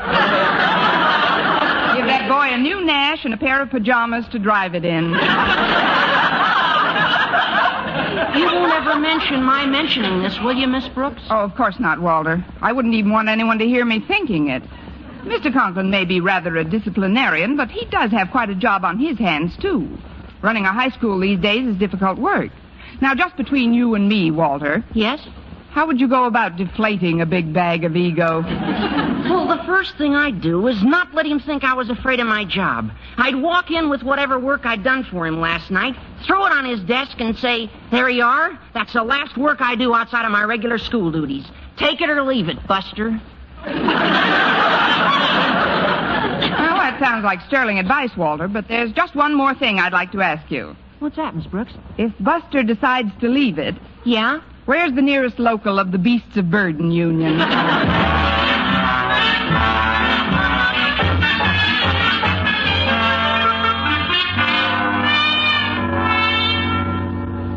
Now then, Harriet, I want the furniture in this office to be absolutely glistening. But, Daddy, it's as neat as a pin now. Harriet Conklin, when your father and principal asks you to polish something, grab a dust rag, girl. Why, Daddy?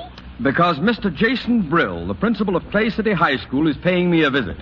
You know how sarcastic and critical he can be. But why is he coming to Madison? Well, I'm not positive, Harriet, but I think the old pirate is here to raid one of my teachers. It's a deplorable practice, but he stole a Spanish teacher right from under the nose of Colton's principal. But, Daddy, didn't you get our new math teacher, Mr. Fain, away from Clay City? That, Harriet, is just a rumor. Mr. Fain came to Madison of his own free will. You mean he joined our faculty before you gave him your own study at home to sleep in, and promised him your car whenever he wanted it, and told him about having all his meals with us free of charge and 2 movies a week thrown in? Consider the subject closed. Now, if that Brill thinks he can sneak in here like a thief in the night I and beg rob... your pardon. What it is? Just call me Kettle. I'm the kettle that was being called black by that pot over there. Now, see here, Brill. I won't... Oh, excuse me. That will be all, Harriet. Yes, Daddy. Goodbye, Mr. Brill. Goodbye, Harriet. Poor girl. What do you mean, poor girl? If you've come here to get my goat, Jason Brill, on the contrary, Osgood. It's not a goat I'm after. It's an English teacher I've got my eye on. An English teacher? This is war, Osgood. But remember, you crossed my frontier first. I don't know what you're talking about. I'm talking about Mr. Fain, a good, if flighty, math teacher. Okay, you've got Fain, but I'm going to get the best English teacher at Madison, Miss Constance Brooks. Miss Brooks? But what made you pick her out? I'm attracted to her syntax. Very interesting, Brill, but an altogether impossible task. Why should Miss Brooks want to work for any other principal when she's used to the benevolent, tender, warm-hearted guidance of a person like myself? That's one of the things I'm depending on. Another one is a secret weapon, Osgood. You'll find out all about it when it's too late. Secret weapon? What secret weapon? It's a secret, Osgood. But believe me, it's going to work. Jason, you're being absolutely childish. There isn't the remotest possibility of Miss Brooks making any such ridiculous change as you suggest. There isn't, Dad. No, there isn't. Hey, look, Osgood, I don't want to be an old I told you so, but that's just what they said right before Jack Benny switched to CBS.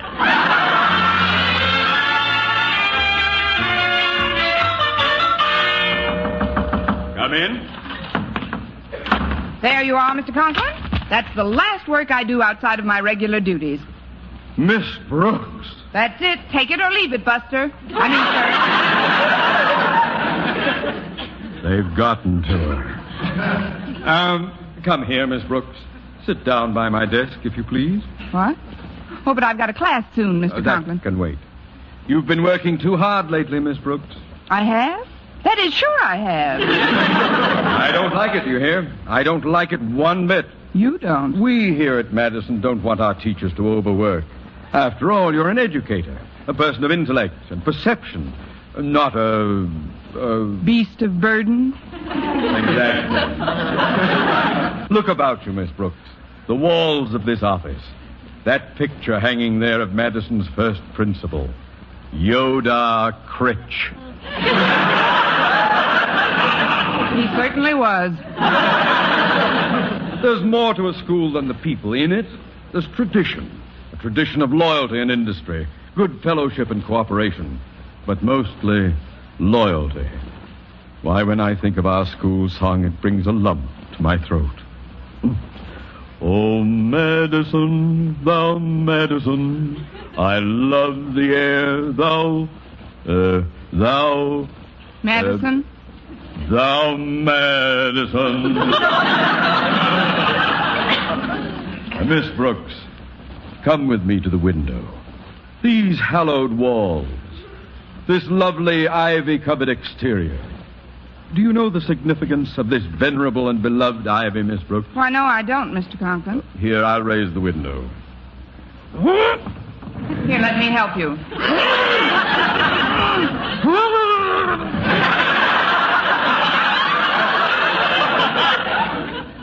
It's caught in that scummy ivy.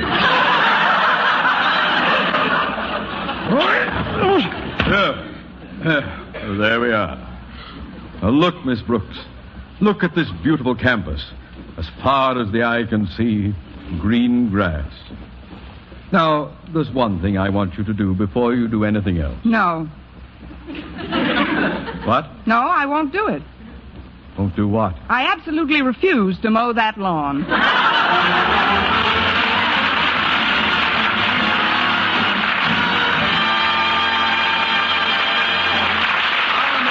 Starring Eve Arden will continue in just a moment, but first, here is Vern Smith.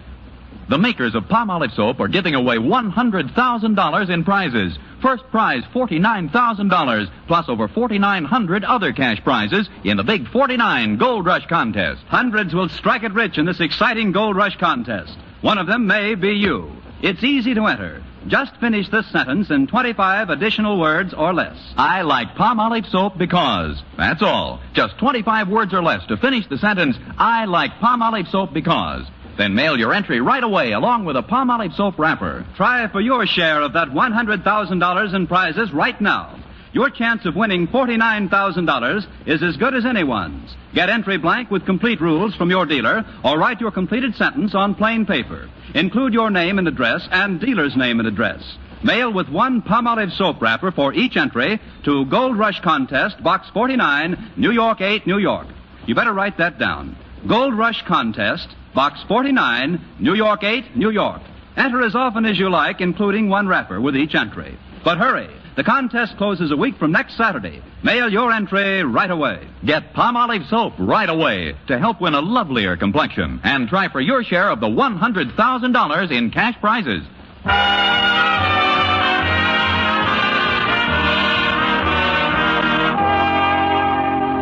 Well, Mr. Conklin not only canceled all extracurricular work for me, but as we stood by the window looking across the campus, he actually bent over backwards to be courteous and sweet.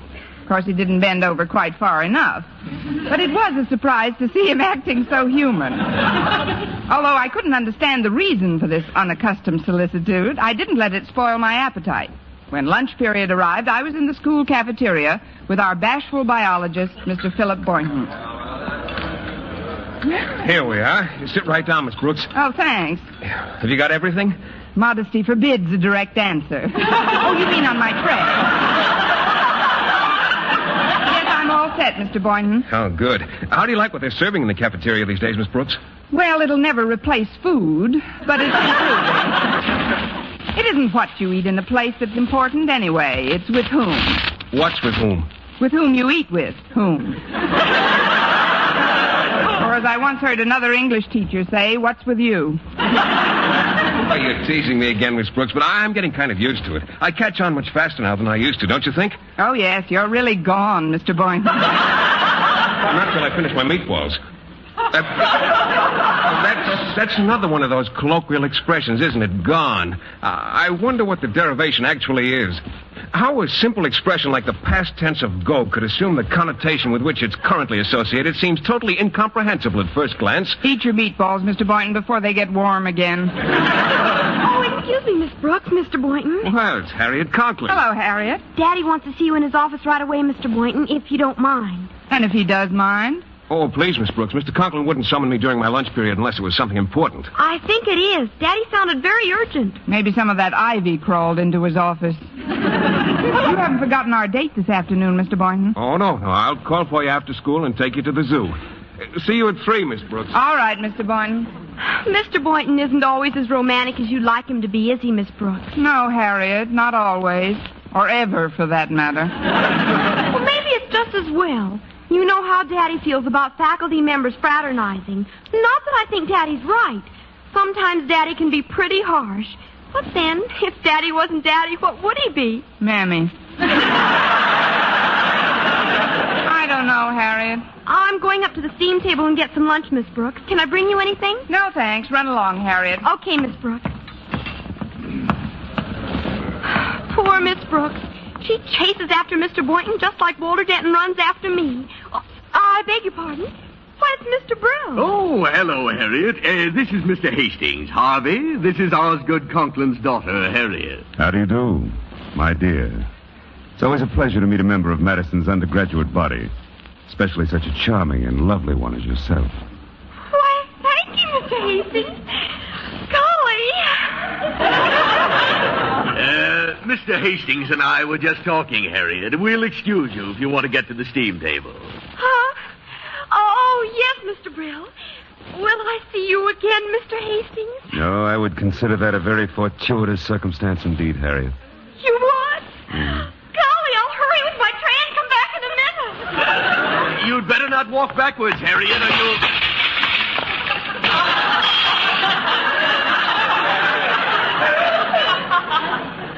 She did. Hastings is marvelous. You've got something that makes women drop whatever they're doing and concentrate on you. Oh, I don't know, Mr. Brill. I just try to be pleasant to everyone. Uh-huh. Well, you keep it up. We'll have Connie Brooks in our English department in no time. Yeah, now, look, this is a good chance for you to meet her. She's seated at that table over by the wall, and she's alone. Don't tell her too much right now, but make an appointment for tea. Then we'll really go to work on her. Well, if you say so, Mr. Brill, but it does seem like a kind of dirty trick with teachers so hard to get nowadays. I think... Secret weapons don't think. They act. Now, there's Miss Brooks, Hastings. Sick her. Yes, sir. And when I bring her back and place her at your feet, I expect a whole case of strong heart.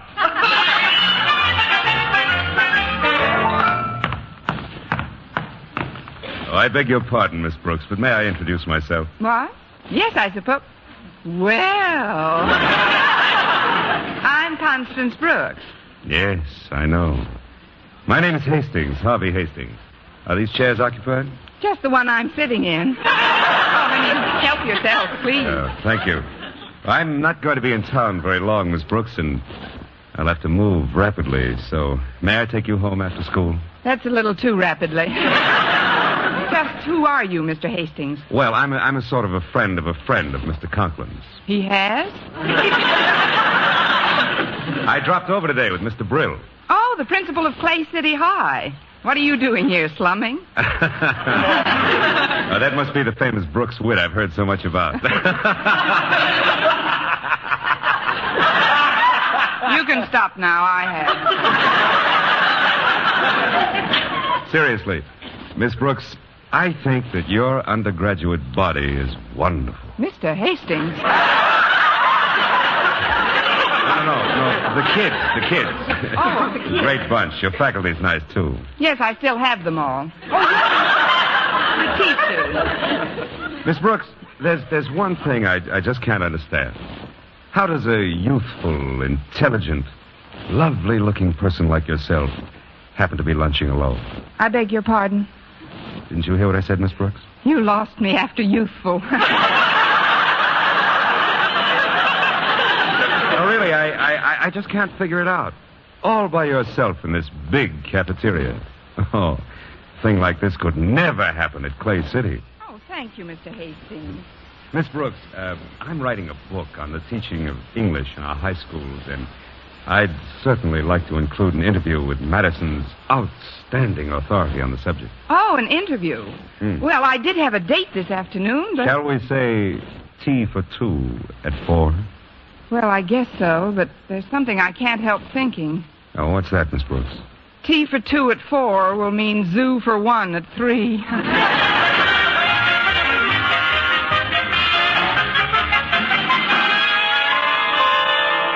And that's why I've summoned you to my office, Mr. Boynton.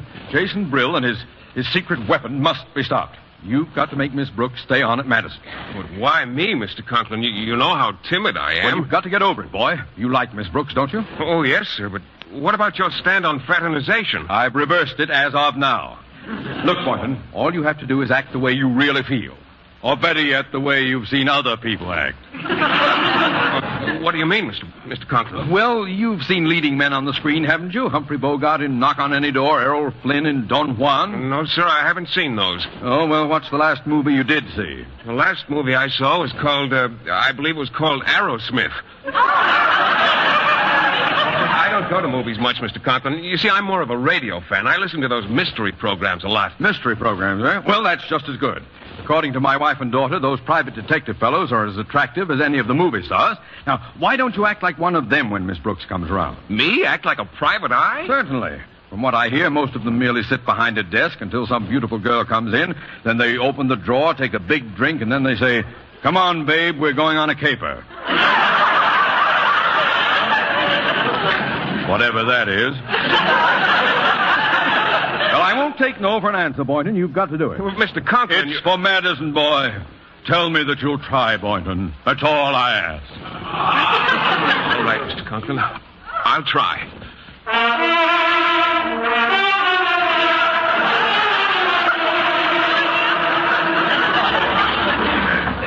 Come in.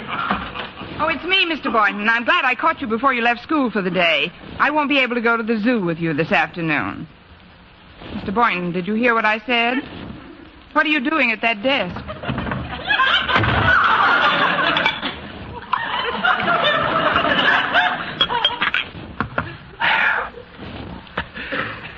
Park the frame, baby. Stash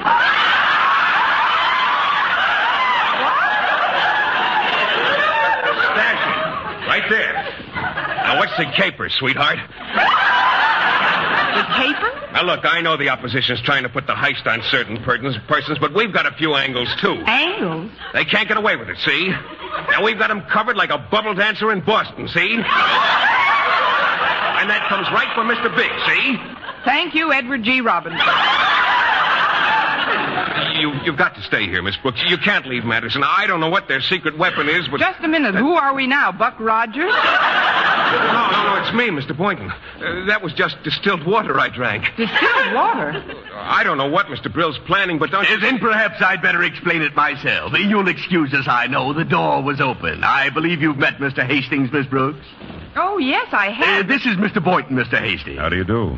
Hello. We've got to get back to Clay City a little earlier than I'd planned, Miss Brooks, so I'm afraid your interview will have to be postponed. However, I'm sure that we can take up just where we left off when we are all together in Clay City, huh? Clay City? Yes. As you know, a good teacher is always in demand, Miss Brooks. Brill, you teacher snatcher. What has he told you, Miss Brooks? Don't listen to him. Don't listen to anybody. Well, that isn't hard. Nobody's saying anything. What is all this anyway? Well, Mr. Hastings here is head of the English department at Clay City, Miss Brooks. Aha! Then he's your secret weapon, huh? Well, if you want to put it that way, actually, I'm a very simple man. Yes, you are, in a jet-propelled sort of way. Now, see here, Brill. I won't have... You can't do it. I'll have you... Oh, stop puffing, Osgood. You've come to a station.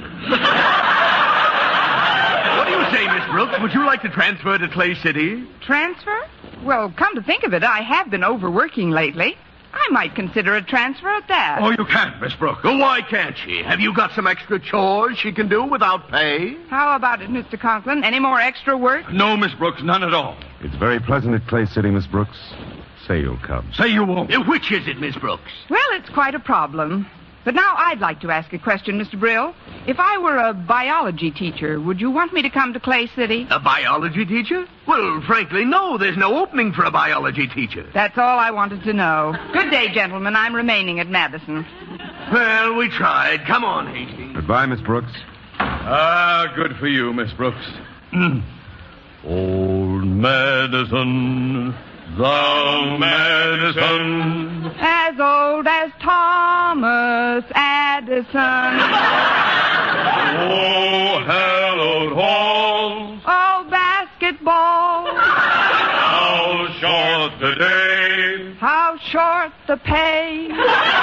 When we've gray hair at Madison, we'll still be there at Madison. Hello, Clay City.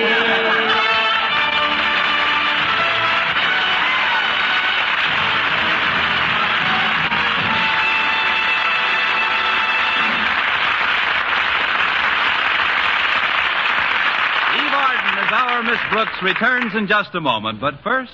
Dream girl, beautiful luster cream girl. Tonight, show him how much lovelier your hair can look after a Luster Cream shampoo. Only Luster Cream brings you Kay Daumit's magic formula blend of secret ingredients plus gentle lanolin. Gives loveliness lather even in hardest water. Glamorizes your hair as you wash it. Luster Cream, not a soap, not a liquid, but a dainty cream shampoo. Leaves hair fragrantly clean, free of loose dandruff, glistening with sheen. Soft, manageable, gives new beauty to all hairdos or permanents. 4-ounce jar, $1. Smaller sizes, either tubes or jars. Tonight, try Luster Cream shampoo and be a Dream girl, beautiful luster cream girl. You owe your crowning glory to a luster cream shampoo. And now, once again, here is our Miss Brooks. Well, Mr. Conklin finally left us all alone in Mr. Boynton's laboratory. Oh, gosh, Miss Brooks, you sure had me worried. Were you really afraid I'd leave, Mr. Boynton? Oh, sure, I couldn't even talk. I was so nervous. You didn't get much of a chance. But now that we're alone, Mr. Boynton, is there anything else you want to say to me? Yes, Miss Brooks, there is. What? If we don't hurry, we'll be late for the zoo. Where are you going, Miss Brooks? What are you doing at my desk?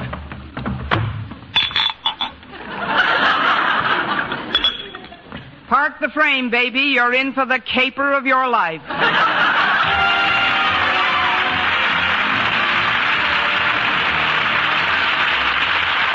Next week, tune into another Our Miss Brooks show brought to you by Palmolive Soap, Your Beauty Hope, and Luster Cream Shampoo for soft, glamorous, caressable hair. Our Miss Brooks, starring Eve Arden, is produced by Larry Burns, written and directed by Al Lewis, with music by Wilbur Hatch. Mr. Boynton is played by Jeff Chandler. Mr. Conklin by Gail Gordon. Others in tonight's cast were Jane Morgan, Dick Crenna, Gloria McMillan, Gerald Moore, and Frank Nelson.